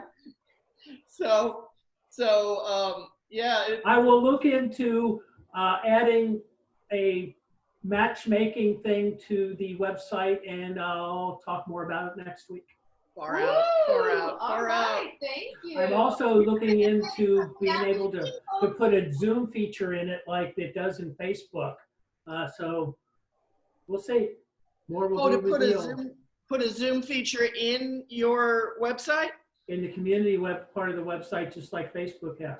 Oh, then people could Exactly. utilize your website as a way to have some of these intergalactic Seth groups. Correct. I like it. All right, so Sunny said that they do theirs in Chinese, Okay. but they like to listen in on ours. Yeah. So. Oh, you know what? If you're in Chinese, please add it to the directory. You can add it to the directory in Chinese if you like. Sunny, are you listening to that? We have a lot of people I'll try to from talk. all around the world. Doesn't always have to be in English. Yeah. Great. That's it. It's an international Seth community. So all talk Seth in every language, you know? And yeah, BJ's from Germany. He's in Berlin. And Kara's in Australia. And Audrey, you are in... Rhode Island. That's right. And then That's California. far away, huh? Yes, from New York though.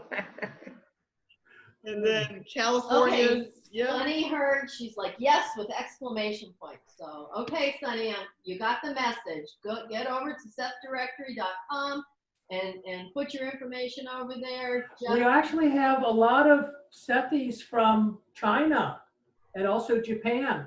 Oh, yeah. I don't think that we know much about them because of the language difference, but there's a huge Seth community in the Asian world. Absolutely. And there's Dr. Xu, Dr. Tianxing Xu, who has been just a tremendous Taiwan and China. He's been a tremendous Seth leader, healer. Sunny said, I can help you translate to Chinese too. Woo! So she's offering some help. So if you post in the Seth directory, it would be helpful if you posted in both your native language and in English, so we know what it is that you're talking about a little bit. Even though it's not for us, it's for the people who speak your language. Right. That made any sense at all? I don't know. Yeah. Thank you. And there's Yoli Walsh. Hi, Yoli. Oh, here comes Oshar with more goodies. Well, it's still show and tell. All the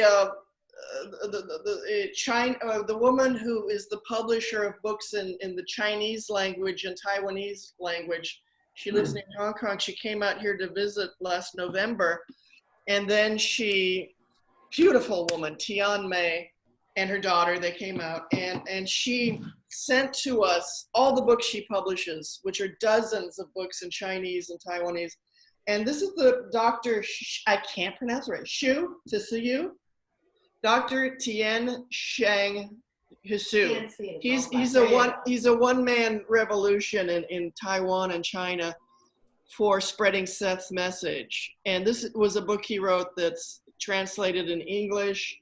He has dozens of books that this woman has published, and there's CDs, DVDs, all kinds of things. So just what you're saying, Jeff, in China, in Asia, huge explosion of interest in Seth, and it's having a profound effect on the lives of hundreds of thousands of people, if not more. And as Tian Mei, the publisher, says, it's not really that legal to talk about spiritual things in China, and it's actually kind of risky to publish this material, but it's just flourishing. Seth is flourishing in China and Asia and Taiwan, and it just Well, gives you know, Seth is like the concept behind the religions. Seth is not a religion, but it's so you could see where a lot of the seeds from the religions have those nuggets of the Seth material in them. It's just amazing.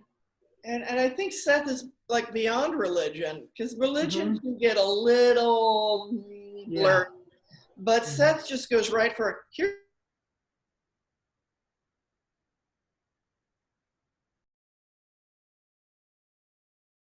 Childhood things aside, when he was talking about religion, your childhood toys, it's time to move. I don't want to paraphrase that, but I think you might remember some of those quotes. But he's saying, let's just go straight to the truth. We don't need belief. We don't need we need to know what's true. And he says our only problem really is spiritual ignorance. It's what we don't know and we need to know and we need to learn. So, you know, there's oodles of belief systems here in religions. I think it just is, it's time to just know. I'll never forget what led me to the Seth material. And it was very simple because I was always inquisitive. And my thought one day was that if everything is made up of atoms and molecules rotating around each other, which basically means there's nothing but air there, how come these atoms and molecules know to be an arm and these atoms and molecules know to be a table? That's what got me on the Seth material. Oh, yeah. Again, asking more questions. You learn one thing and you go, 15 questions revolve around one thing you learn. And Seth had a way of answering all those questions. This is a magazine from Germany talking about the first, anyway, the magazine from Germany. I got two magazines from Germany. And on the front cover, one says City of Elmira. So German magazines have pictures of Elmira because this is the place where the Seth material was given to us. Ground zero. Huh? You're at ground zero. Yeah, I would put it that way. We're at the birth of an amazing new development in human consciousness. This is the manger. This is the manger. That's right. We call it the manger, Elmira. The moment that idea was born was captured on tape. Yeah. And then on the back of one of these German magazines about Seth is this house. So this house is famous the world over. And as you can see, there's duct tape on the window of the house. That is something. Don't talk bad about duct tape. That used to be in the heading of Seth, the SethNet from Linda Dollar, our website that was up for like 10 years. That was in there, the greenhouse. Yeah. When people are doing their web archives. It was SethNet.org. And that, yeah, you worked long and hard on that, and that was a tremendous networking tool, SethNet.org. And that was Linda Dahl's website, yeah. She took that off about 3 years ago, 2 years ago. She canceled that website. But yeah, just that this silly greenhouse is so, it's the icon for the Seth stuff, because this is where it happened. Is it still green? Yes. It's fading and peeling and rotting, and that's why we need to save this building, because it is the place where it happened and it needs to be honored. It needs to be honored. Maybe you can do a GoFundMe page for a paint job. We've done GoFundMes and we get a little bit of, we need someone to help with fundraising, because we do GoFundMes and maybe we make a few $100s, but we have a lot of work to do and a lot more money to raise to buy it, to fix it and all that stuff. But we're holding on to this. We just need some more people to, okay, so welcome. There's Sunny. Welcome, Hi, Sunny. Hi, I'm from Toronto. Welcome from Toronto. Welcome from Toronto. You know, I've been listening for over an hour. I really appreciate. I have to say I was born after this. I was born 64, but I feel like it's such amazing to connect people like you now. I don't know how, I have to say thank you, Seth. Oh, thank you. Yes, I've been running this group in Toronto for, this is the 13 years, and we speak in Mandarin, and I have a group of people come from like Taiwan, China, Hong Kong, US, and Canada. And you know what, I would love to enjoy all of you to come to this meeting. It's happened every Saturday evening, 8 o'clock Eastern time. And so they would love to hear from every of you. And is this on Zoom? Yes, it's on Zoom as well. So now we have about 30 people in this group and come from all over the world speaking Mandarin. But most of us, we understand English.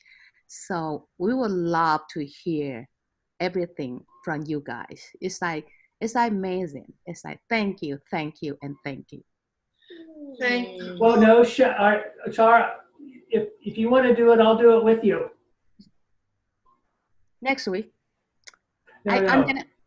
I can announce it. I can announce it. Let's talk. I can announce it in the group.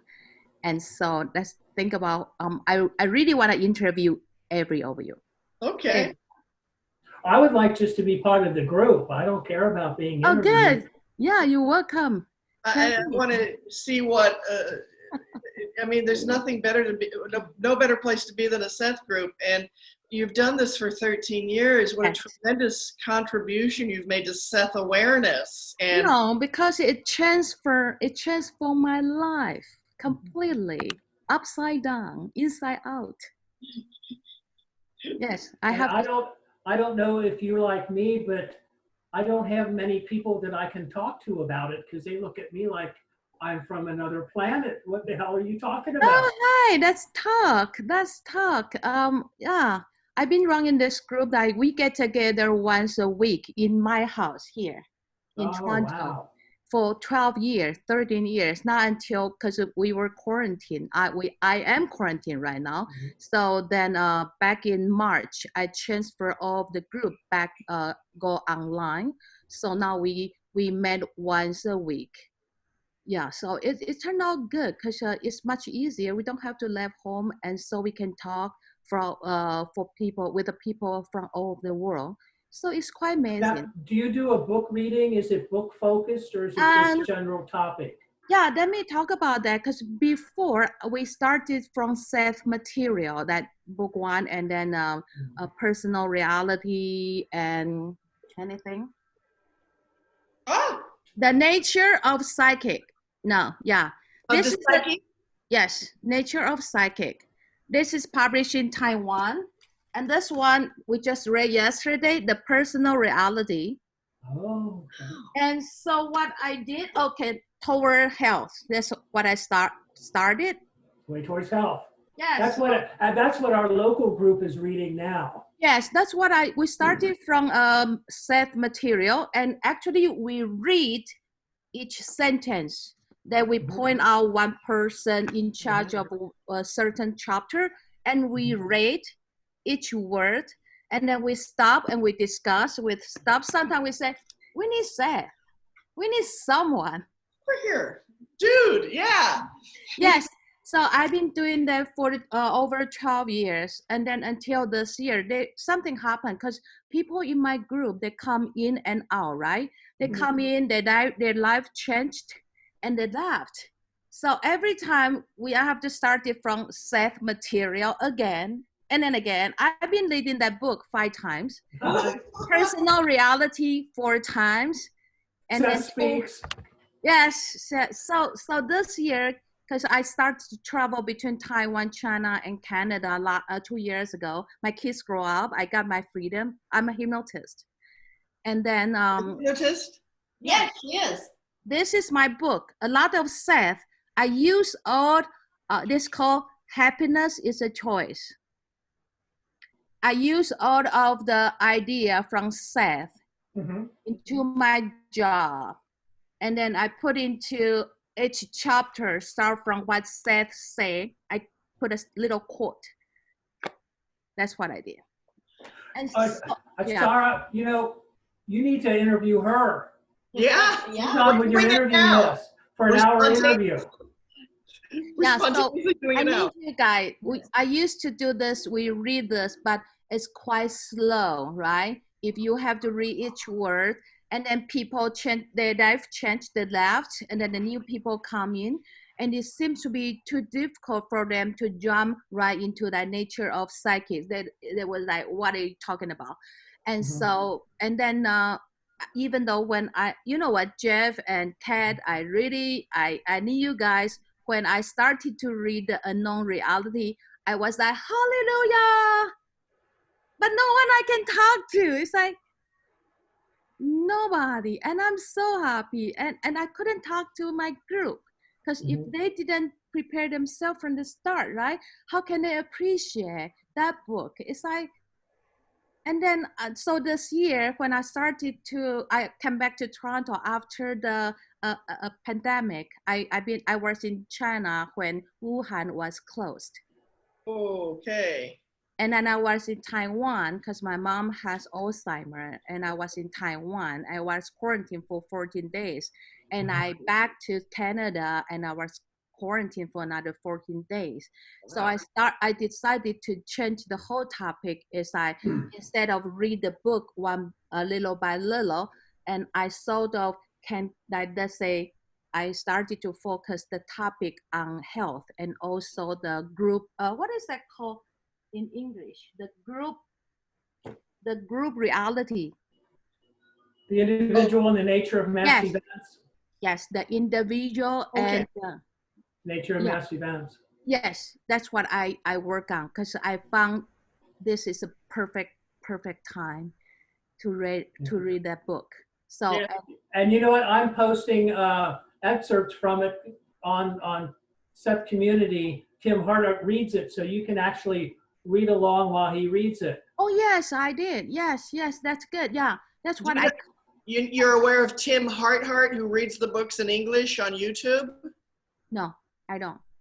Put that on there, Kate.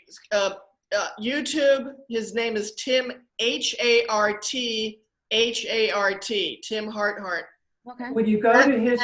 Reads those, he's read almost all the Seth books. And it's beautiful to listen to his books on tape for free. You can speed up or slow down what he's saying. It's everybody has to hear him. When you go to his YouTube channel, yes, click on playlists. Okay. Two of them all grouped together by book. Okay. And this can help everyone study Seth, is to hear him reading the book. Yes.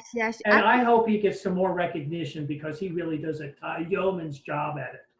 Just tirelessly reading Seth. Okay, yes. You know what else I find interesting, Sunny, is that you've been doing Seth groups for 13 years.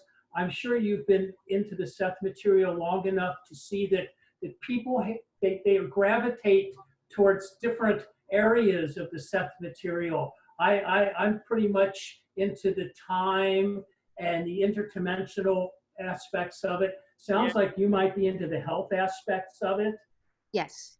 I have to tell you, for instance, yesterday I got this psychological time. I using the idea inside the nature of psychic, and Seth say we can play a game. Yes. It's like change another time zone, or how did I say in Chinese, in English? Like pretend you are lying on your bed, and then think about 20 years later. I used to do that when I was going to work, commuting to work. Yes. I would manipulate time. I would get late for work, and I'd say, time is not relative. Yes. And I know I just forget about it. I'll get to work plenty of time, and I'd get to work 10 minutes before then when I left home. Yes, exactly. I use that for the hypnosis case when I hypnotize people, and I use all kinds of idea inside the book, so we can travel between times and space. And a lot of the technique that show in those books are perfect. It's perfect. It's amazing. I'm right there with you. And like you were saying too, both of you, it's like there's something there for everyone. I mean, my favorite, at first reading Seth, it was all about getting my self-esteem, feeling better about myself, overcoming beliefs that were terrible, hurtful, low self-esteem. But then now, as I've been reading Seth for almost 40 years, since I was 21, now I'm 60. And it changes what starts jumping out at you. Right now, it's all about, the relationship with the entity, the oversoul, connecting, getting direct information there, understanding my parallel selves and other dimensions and other realities. Seth has given me everything. Yes. Every topic he's talked about. Yes. I absolutely credited him for miracle health breakthroughs for me, where I had health issues. I don't anymore. It's because I believe this, and it's like, I know I can break it. I'm just going to read Nature of Personal Reality again, and I'll be fine. By God, I have been. The books to read, I've had a lot of Seth groups too. It's like anytime I move to a new town, I'd start a Seth group. but anytime I love starting groups. I don't know how many Seth groups I've started. And for me, and just like you're saying, the two main books for me to share with people, to read, to talk about are these two. Yeah, Seth Speaks. And what else? What about the other? Nature of Personal Reality. Yes. We call it NPR. NPR. NPR. So I start a Seth group. It's either this book or this book, and you can just, like, you know, when you finish one book, have your group start this. When you finish that group, have your book start this. These are like the two most important ones in my feeling. And I've done this. I've traveled the world with these two books in my backpack, you know. These are the two books I've always needed. It's all in there.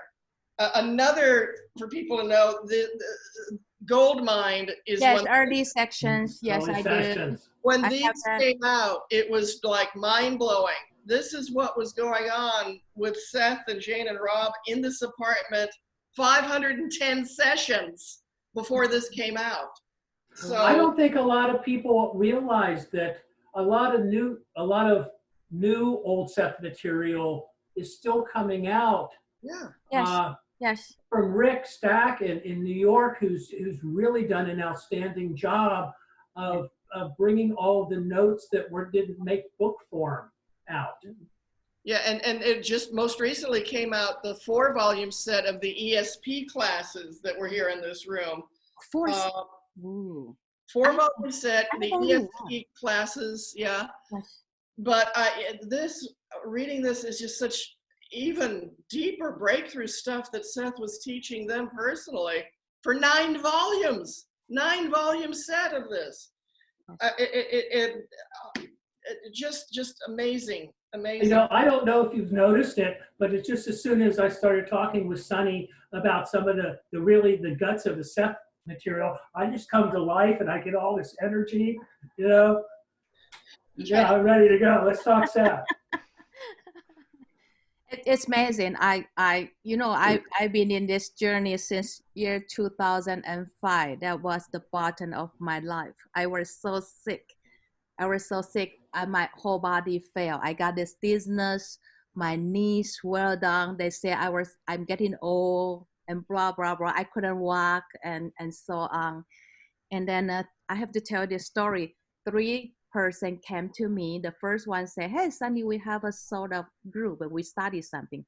And I thought, okay. And the second person came to me and said, "Hey, I joined this group and it's interesting." And I think, what the difference is? I've been reading everything like Osho, the Courses of Miracle, Orient, and everything. It says, what's new?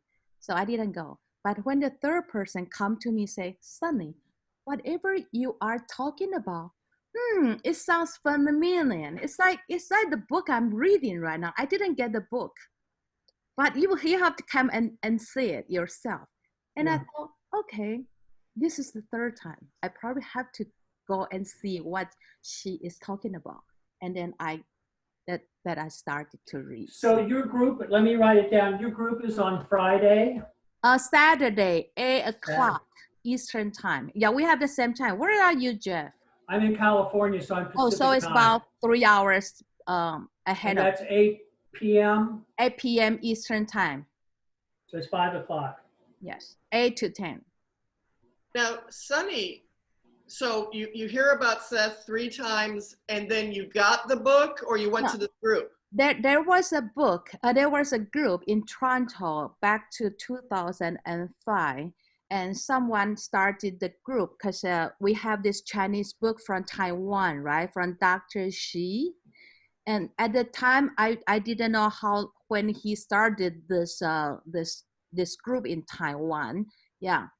We all knew Dr. Shi. And so this lady. Say it? So that's how you pronounce his name, Shi? Yeah, Shi. Oh my God, I've said everything but We've been saying it wrong. Sorry, it's Chinese spelling. Shi, Dr. Shi. Dr. Shi. Yeah, he is fantastic. So I got a book from Taiwan, a Chinese book, and also some of the CD. At the time, he didn't really publish a lot of CD yet. And so we started this group. There's a lady in Toronto. She started this group back in 2005. So within about 10 years, there were 3 groups in Toronto. I started my group 2007, and then she encouraged me. She encouraged me to start this group. Her name is Sumi Huang. She was a nurse, and she started this group from Toronto, and it lasts about 10 years. And now I think I'm the only one. This group in Toronto started reading. We still reading book of Seth. Yes. Now, you were saying too that back at that time, your health, you were having really Yes, sad I have problems. dizziness. My 2 knees. I fell. I exercised before, and they say I was too old, but so that is necessary. My decade, and so everything fell down, and my marriage is like almost fell, and I have 3 boys, and that was really tough. Oh. My life. And then when I started to reset, and for 10 years, and I changed, and then I become a hypnotist 12 years ago. Now, A hypnotist? Yes, I have a clinic. I work in Markham Family Physician Center. Do you do past life regressions and Yes. in between life regressions? Yes, of course, yes, and more of this. And so I started my career 13 years ago or 12 years ago. And so I use a lot of technique that I have learned from Seth, and it worked beautifully. I have to tell you guys, it work. Talk about time and space are illusion, and Seth has a lot of what is that called? Psychological time? yeah. Eye time, yes. Yeah, so a lot of them. So I write down each of the technique, and I use them in my sections, and they work perfectly. It's good. And I have to tell you this story. I met a lady. She never read Seth, and she has have a big problem of depression. And when I hypnotized her, she went to this we call it theta wave state. Yeah, theta waves, yes. And she made her spiritual guard. And then she turned around, she turned to me in trance. She said, my spiritual guide want me to ask you if you can help me. And I thought, oh my God, no, we have conversation together, 3 of us. It never happened before. And I said, yes. And how can I help you? I only knew Seth material. I knew Seth. How about I introduce you, Seth? And then she turned around, she said, yes. So she was the first one of my clients. I invited her to my Seth group. And this group, these books, transformed her life completely. I That's want really interesting. Yeah, it's when we touching people's lives. This is the magic of it. When we can share it with someone who it transforms their lives. Let me ask you: have you heard of Dolores Cannon? Yeah, yes, she was my teacher. She was my teacher in QHHT. California. Yeah, she lives in. You mean she was your real teacher, physical face-to-face teacher? She teaches hypnosis. Yeah, I learned. Wow. Listen to Kate. Kate is a student of Dolores Cannon too. Oh Kate, she is a QHHT certified hypnotist too, as well as a certified hypnotist for other things. But she started with Dolores Cannon, and now she's every kind of hypnotism from other teachers. But Dolores Cannon. Yes. We have one in our local Seth group, face to face, and the stories that you guys can tell about your clients when they're wherever it is that they go are just fascinating. And for those of you who haven't heard of Dolores Cannon, see some of her interviews on YouTube where she's describing what her clients have told her about the greater reality, and it is so Seth. Yes. Her clients are telling her things they didn't believe before. But like Edgar Casey. Yeah. Yes, I did. After I went, funny thing is I didn't knew who she was because I just picked that course. And then after I went to her course in the California, I forgot what year it was. And then I started to bump into clients. They claimed they were from out of space. Three of You think we're going to act surprised? We're just going, yeah. Mhm. None of us acted We're not surprised. surprised. Yeah, go ahead. Yeah. So three of them, three. So now I'm writing story for them because I promised them.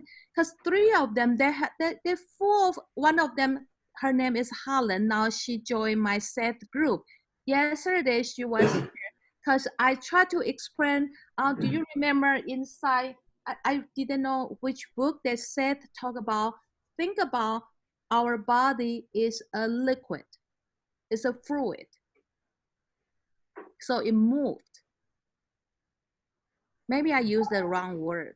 No, I just haven't run across that. It sounds wonderful. Yes, I talked to them. I said, now think about your body, about it. And then one gentleman raised his hand. So what do you mean? It's like water, like fluid. And I couldn't explain exactly. So this lady, Helen, she has all of the knowledge and talking about quantum physics. Mm-hmm. And she used all the quantum physics to explain what Seth say in the book. And it's beautiful. I'm very much drawn to quantum physics and the Seth material. Yes. Yes, I love it. And that is the hard part for me because I'm not from the scientist area, but I use a lot of them. So this lady, Helen, because when I hypnotize her, she has so much information. Do you record them? Yes, I did. Yeah, I have to because my client, I have to keep the recording for 5 years. And then maybe you can get them to let you, without telling who they are, to edit them into something that you can release. Yes, I am going to do that because I promised them, because two ladies, they were sad because they thought someone is coming with them, but they have been waiting, like lonely. I've been waiting. Who are my friends? And so I promised them to publish this book. So hopefully people read it and that will come to them. I mean, they've been waiting. I don't know who they are waiting, but they are waiting for their friends. They're alien. The ones who are aliens are waiting to meet their people, the rest of their people again. Yes, like the first one, she is an IT person, and I found they all have difficulty to get used to the earthly life, life here, the people's personality.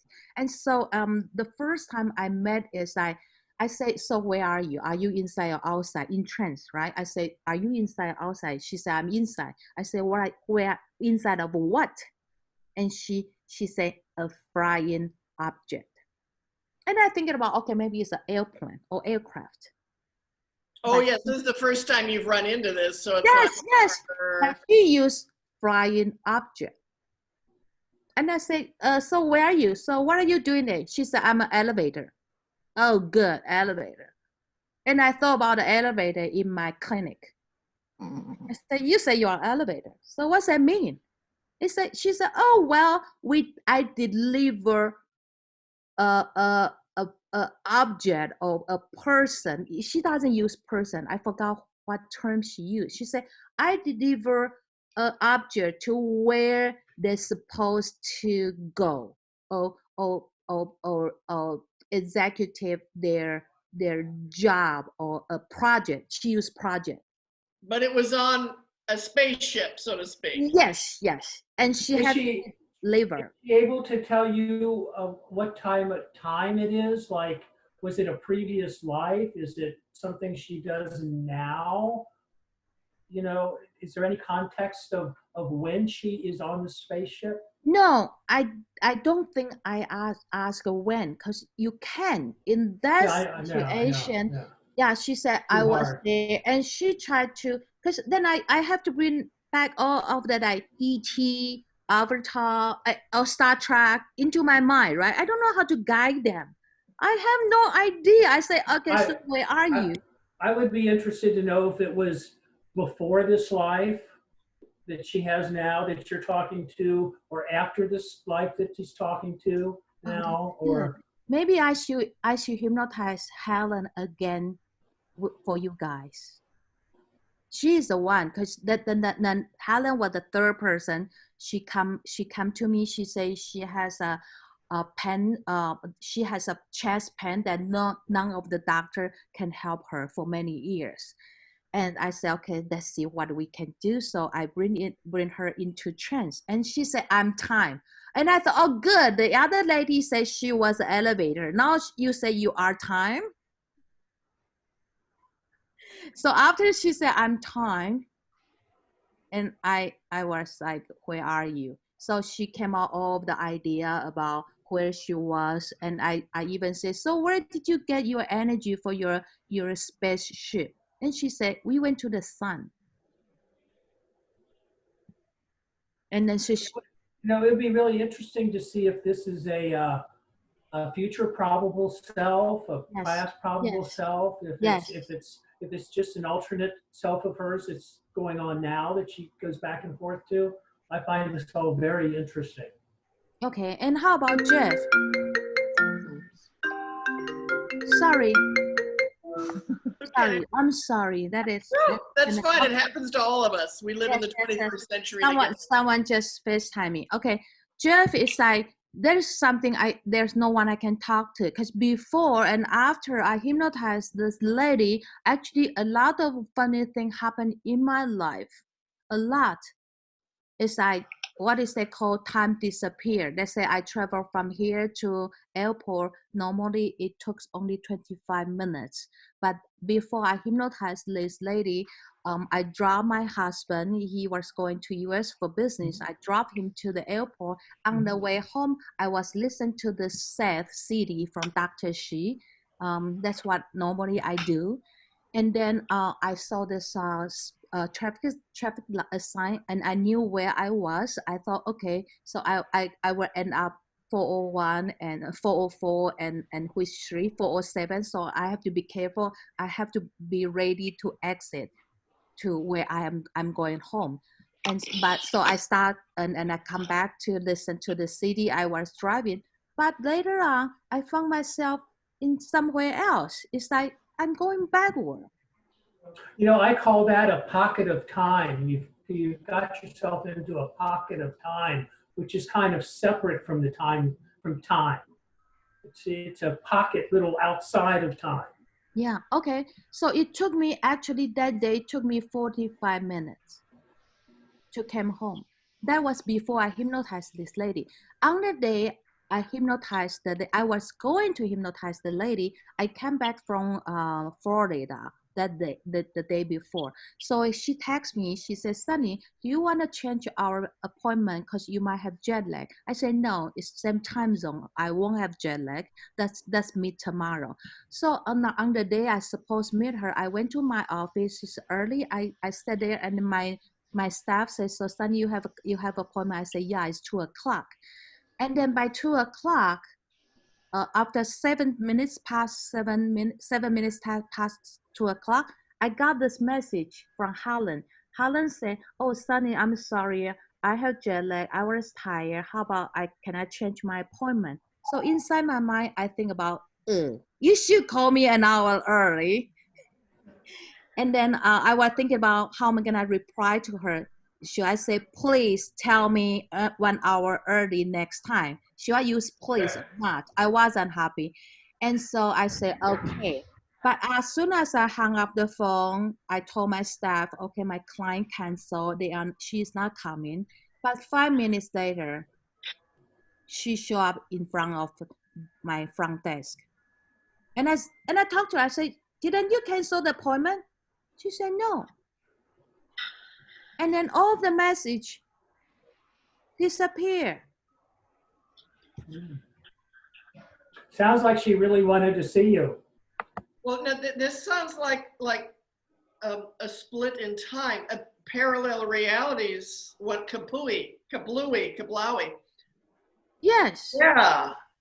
I think that it happens all the time, and you're just now starting to notice it. Yeah. Well, and some of these things happen usually seamlessly, and we don't pick up on it. But then sometimes all of a sudden, Like I've had weird experiences out of time too, or an object appearing and then it's gone. Mm-hmm. And a meaningful message and then nothing.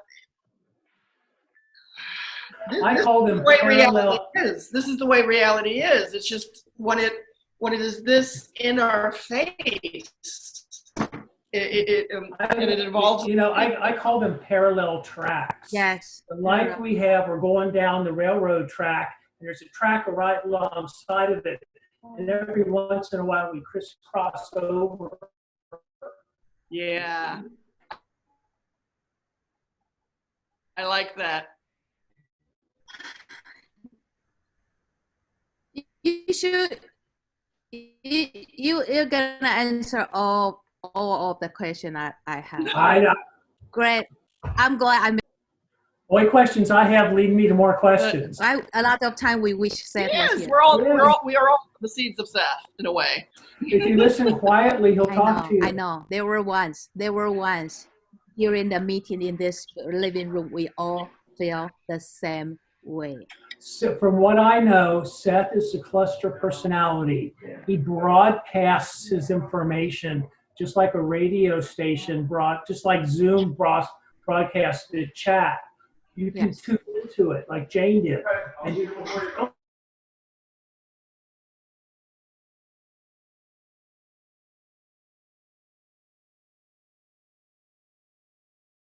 And for each of you to come to my group and have an interview. I don't know about the interview thing. I would just be happy to be part of the group. Yeah. I'll be there on Friday. Saturday. Saturday. Okay. Well, who knows? This weekend it might be on Friday. Yeah. Okay. Yeah. They've moved Saturday to Friday now because of, I don't know. I will put my personal email in the chat.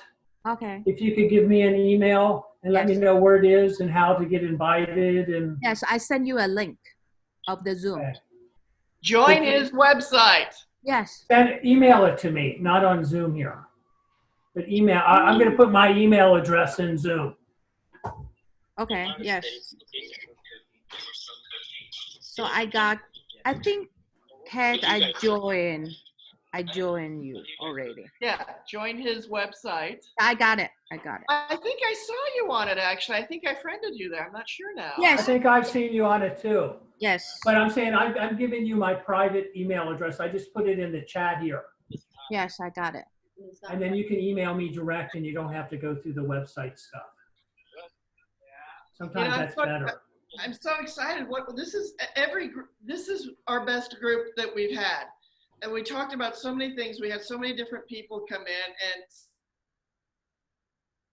and then it's like, wow, now we're learning this. It's been such a exquisite. So, Sonny, I will do you a message on the website so you can also contact me that way. I'll go ahead and initiate it that way too. Okay. Okay.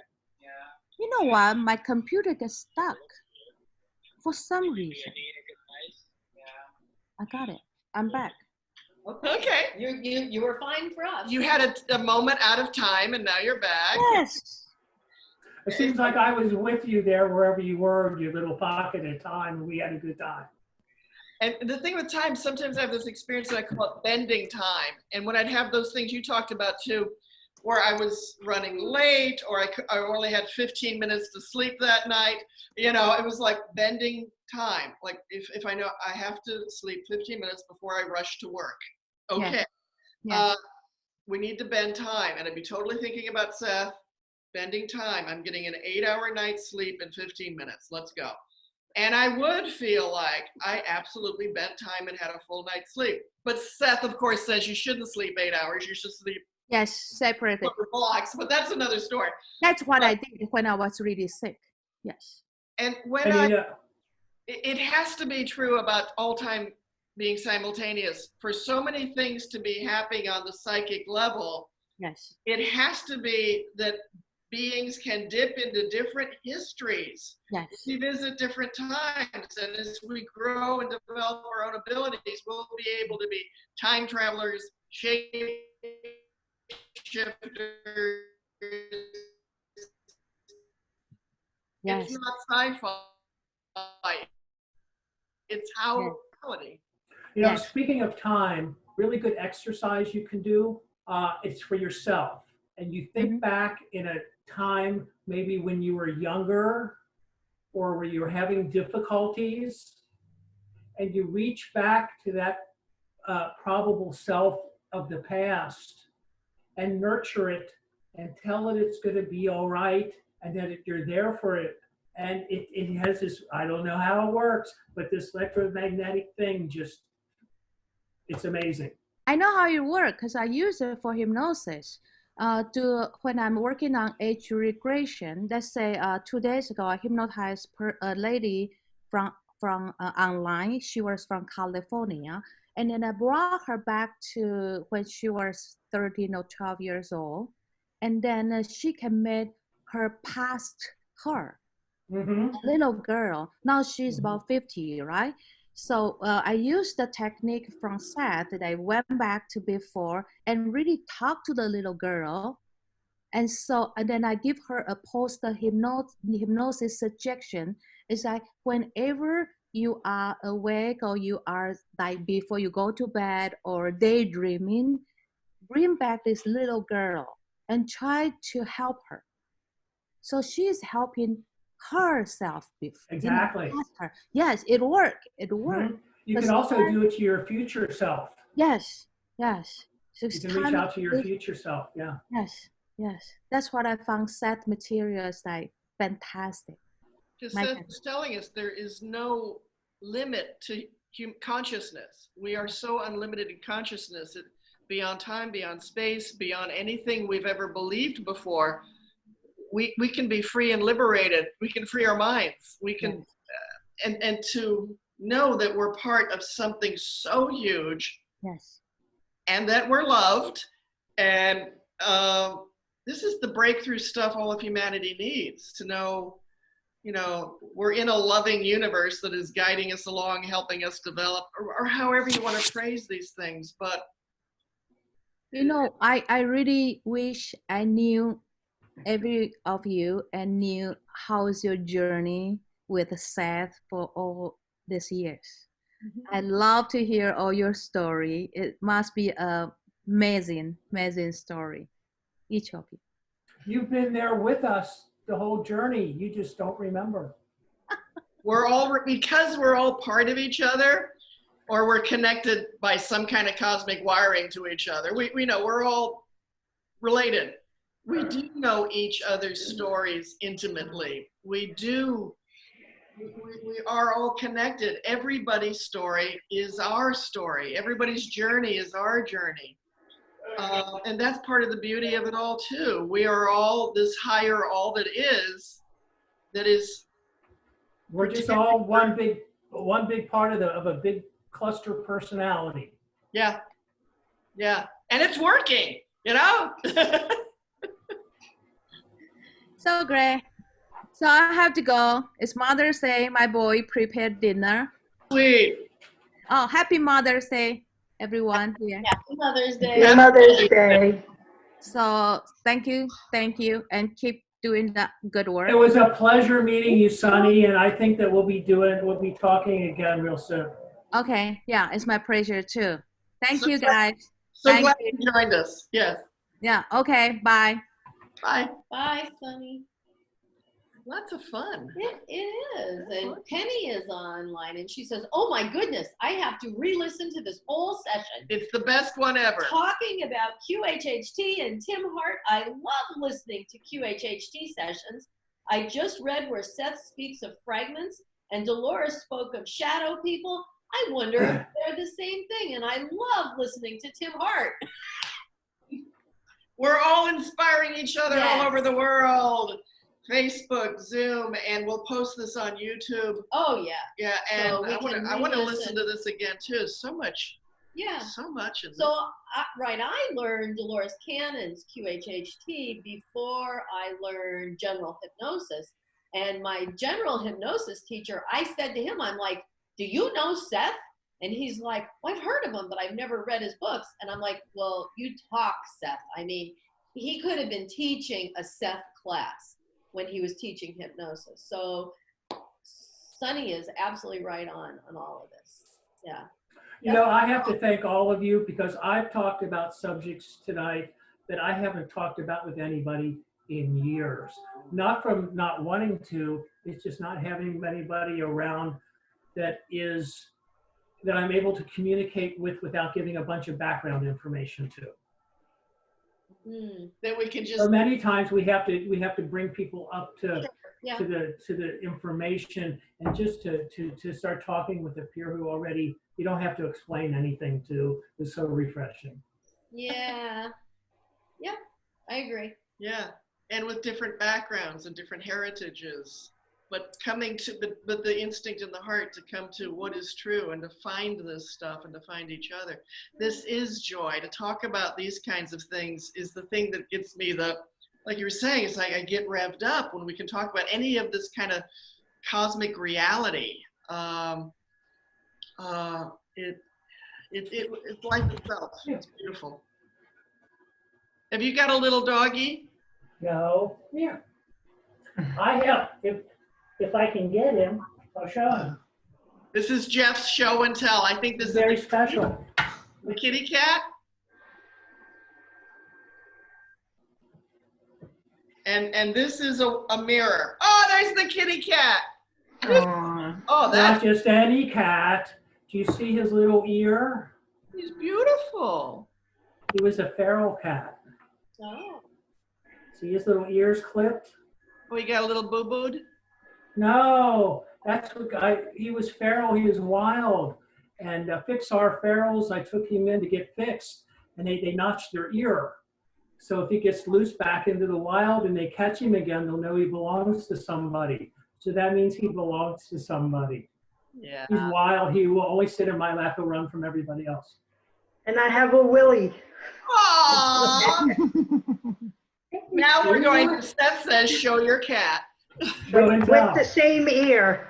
Oh! Same ear. Look, you got your brother. Girls, wow. You got a brother. Aww. Oh. He's blind in one eye. No, he's got both eyes. No, mine is blind in one eye. Wow.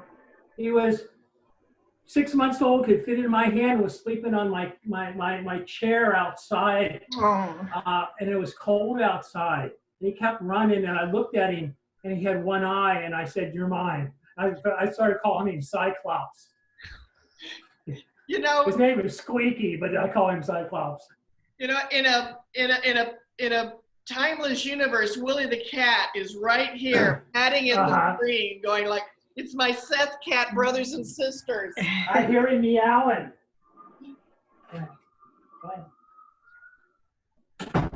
I don't know where she's going.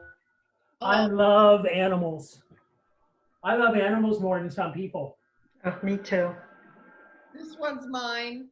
It's Peggy the Pegasus, and she's a Pegasus and a unicorn. And you should get a cat and name him Willie. Oh, you're right. I'll put it on the list.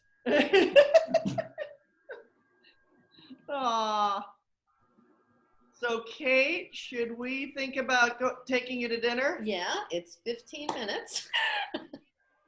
What's 15 minutes? Till dinner's ready. So I was supposed to sign off 2 hours ago, and I kind of got this couch at the pocket of time thing, and now it's like 4:15. I love it. Jeff, you've given so much to this conversation, though. I mean, you were part of creating how exciting this has been, all of you, and the people who put their energy on Facebook too. But it's so good to talk to you. Jeff and I go back about some years in physical reality. Who knows what kind of parallel shit we did, but it's just so good to see you here. It really is, Seth, brother. I'm just starting to get used to this virtual reality thing, and I'm kind of digging it. Yeah. You seem like a natural. You look great in headphones too. Like, yeah. This is blessed. So blessed. So folks, read your Seth books. We know this is where it's at. and be And where, go out and create your own reality. yeah, you can do anything. And this is a remarkable time we're living in right here and now. Utilize it fully. You probably have some time to yourself to do time and a million other things. Jeff, you gonna say? Saying Go out and create your own reality. The only obstacles you have are the ones that you set up for yourself. Yeah. And we have such limitless freedom. And Seth is the one who's, we'll start another 3-hour loop if I get started again here. No, we won't. So we've been on since 3 Yeah. hours and 15 minutes. And again, it's just, these Zooms just keep getting better. This is so exciting. And again, one of the best. I love this. I don't want to go. Kate? Well, I would be interested, are there any Facebook people who have been with us since the beginning today? Still holding on? It's hard for me to tell. When you say Facebook people who've been with, Helen Fain was one of the beginning people, and she is still on. Tell them to give you a smiley face if you're still on and you've been here through the beginning.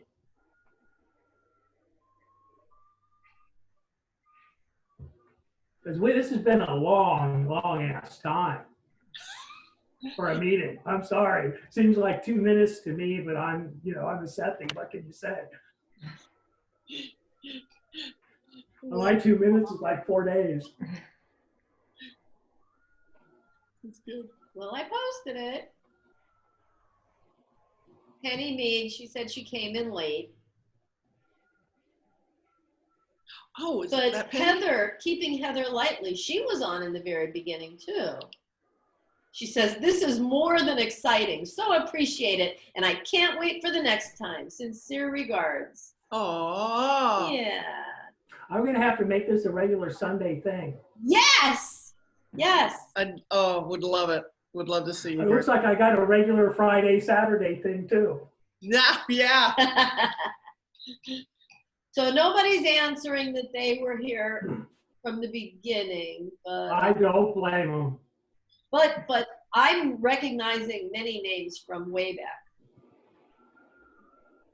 Yeah, and that's the beauty of this too. We're making Seth friends all over the world, and to have people 3 hours and 15 minutes, and it's Mother's Day, So Exactly.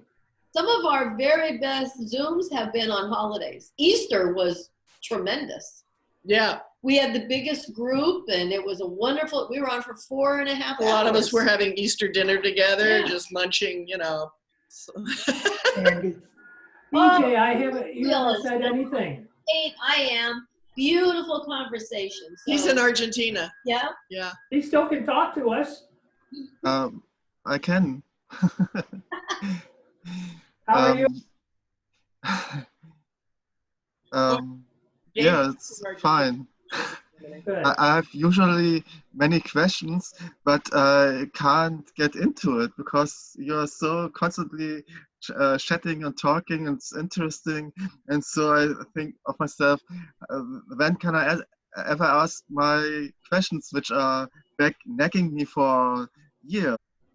So you know what? Next week, I promise we'll couch a little pocket of time just for you. So you can ask some questions. Well, yeah, and what I was finding too was that the conversation was so good, I didn't have questions. Why would I have questions? I'm getting all these answers and these new, fresh perspectives. So it was just fantastic just to let this one thing and then the next come to me to absorb all this new information and stuff on this one around. And I'm glad you got to be here, BJ, and be in the shower of Sethiness. And BJ's in Berlin. Gabriel is in Buenos Aires, Argentina. We've had Canada. We've had Australia. Yeah. And I don't think we had any European, no England this time. No, but there a lot of people on the Facebook page too. But we this is such a blessing. Claire Marie is from Coco. C-O-U. I want to ask the curriculum. Why did Seth gave Jane and Rob a different curriculum than the usual reader? They started with the early sessions, the former ones, but the latter ones with Seth Speaks. And why the different approach?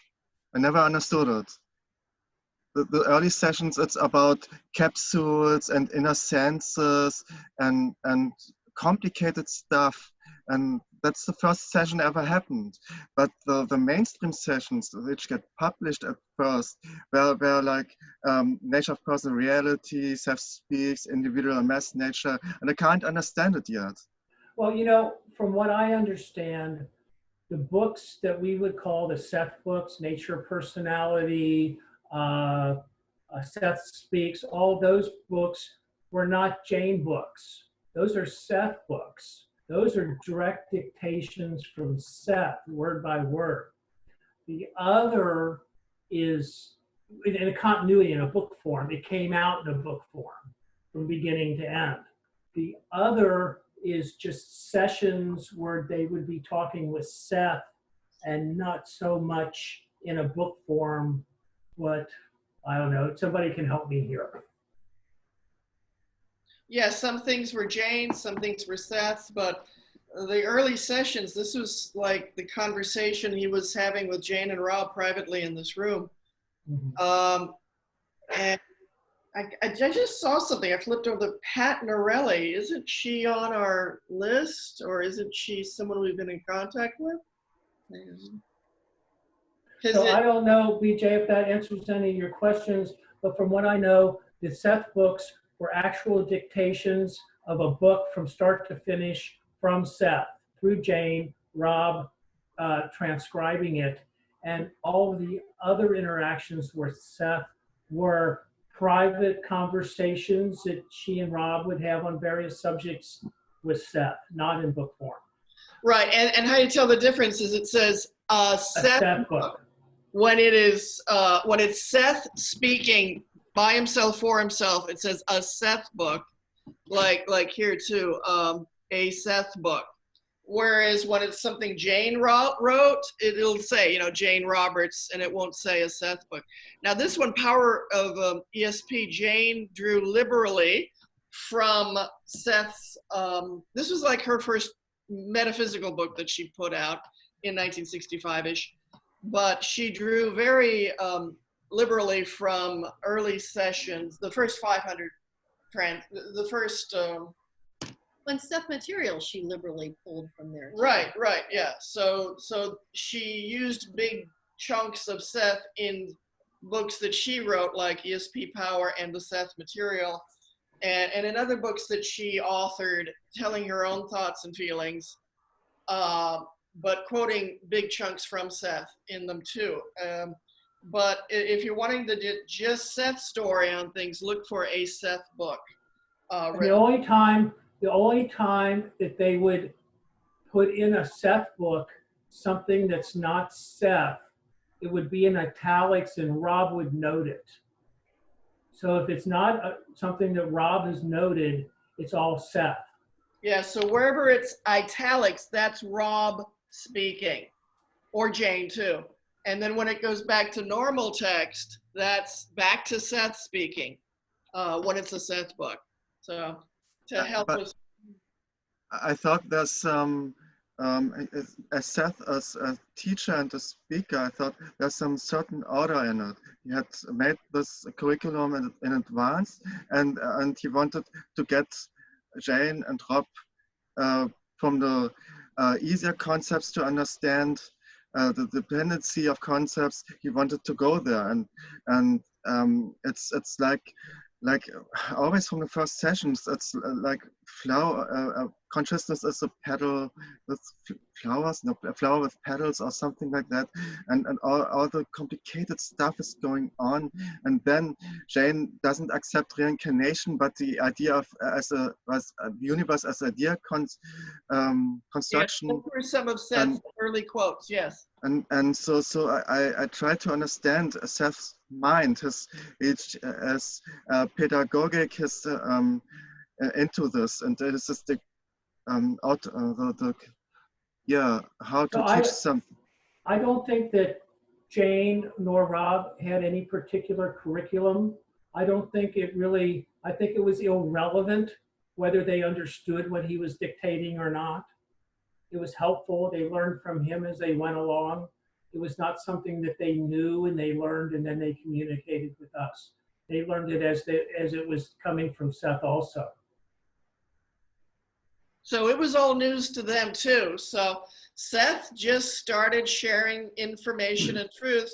Rob and Jane got to be the first people to read it, to hear it. They didn't understand a lot of it either. Yeah, yeah.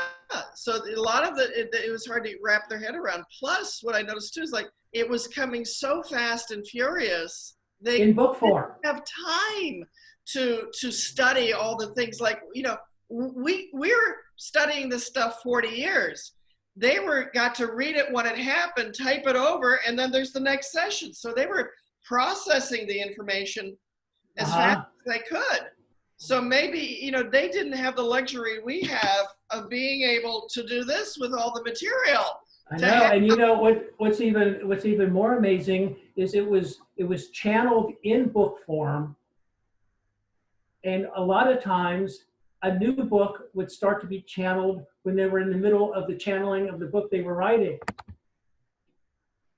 So before they would even get finished with the book, a new one would already be coming in. Yeah, like they said, sometimes they were still trying to finish The Unknown Reality, and he had already dictated Nature of the Psyche, you know, mass events, and Rob was still holding on to Unknown Reality, not giving it to the printer.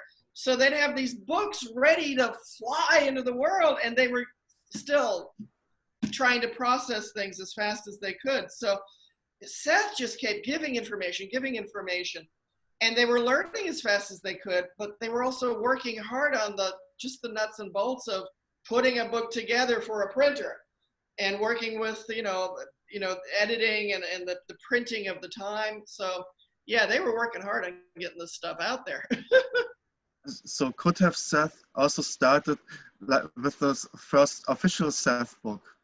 Seth Speaks also in 1963, or had Jane and Rob developed their intellectual, emotional, intuition capabilities to receive and process all the later Seth books? Well, Seth always said that his material is the stepping stone. One thing will lead to another. It'll enable you to start thinking about things in a different way. So I would imagine that as the book dictations came out, I don't know for sure, I would imagine as the book dictations came out, it made them more ready for the next book to come out, if that makes any sense. Well, and he wrote these for everybody, you know, and people are going to get Seth's information and jump right into the first paragraph they need to hear, or everybody's going to have a different relationship with this material. It's going to be unique to everyone, as it was unique to Rob and Jane's encountering it, but it's unique to every single individual, and it's so interesting to find out how people have found this material and how it is and Seth isn't a he, it's a they. Yes, yes. But Seth also, you know, when he talks about mankind, so that was one of the first things I noticed when I was reading this at 20, that, wait a minute, we've changed the language to be less humanity, but that was the style of writing he had, and the style of dictating, to use humanity's plural as he, man, whatever. But you get over that, you know. I noticed it. I got over it. This information was so good. And you know what? The information that's presented is just amazing that they found the words and the vocabulary to express it. I mean, he paints pictures. He finds the words to paint these huge landscapes with the English language. And it would just, you know, I've been a writer all my life, and that's part of what would go through me, like, this is poetry? How did he find the words to just present this? And Just each extraordinary. session, he would just pick up where he left off the last session. Yeah. And he would say each sentence perfectly without stuttering or stammering. And Jane described that. She would say, I can't do that. I can't just start talking about a subject the way he does and say it perfectly from beginning to end and give dictation like that. And most of us couldn't probably just like off the cuff start reciting. It's the brilliance of the words of Seth and how they were given to us. It's just genius level beyond one human. It has to be a cluster of intelligences from another dimension that's telling us this stuff, because nothing before or since has ever been this like breathtaking in its scope.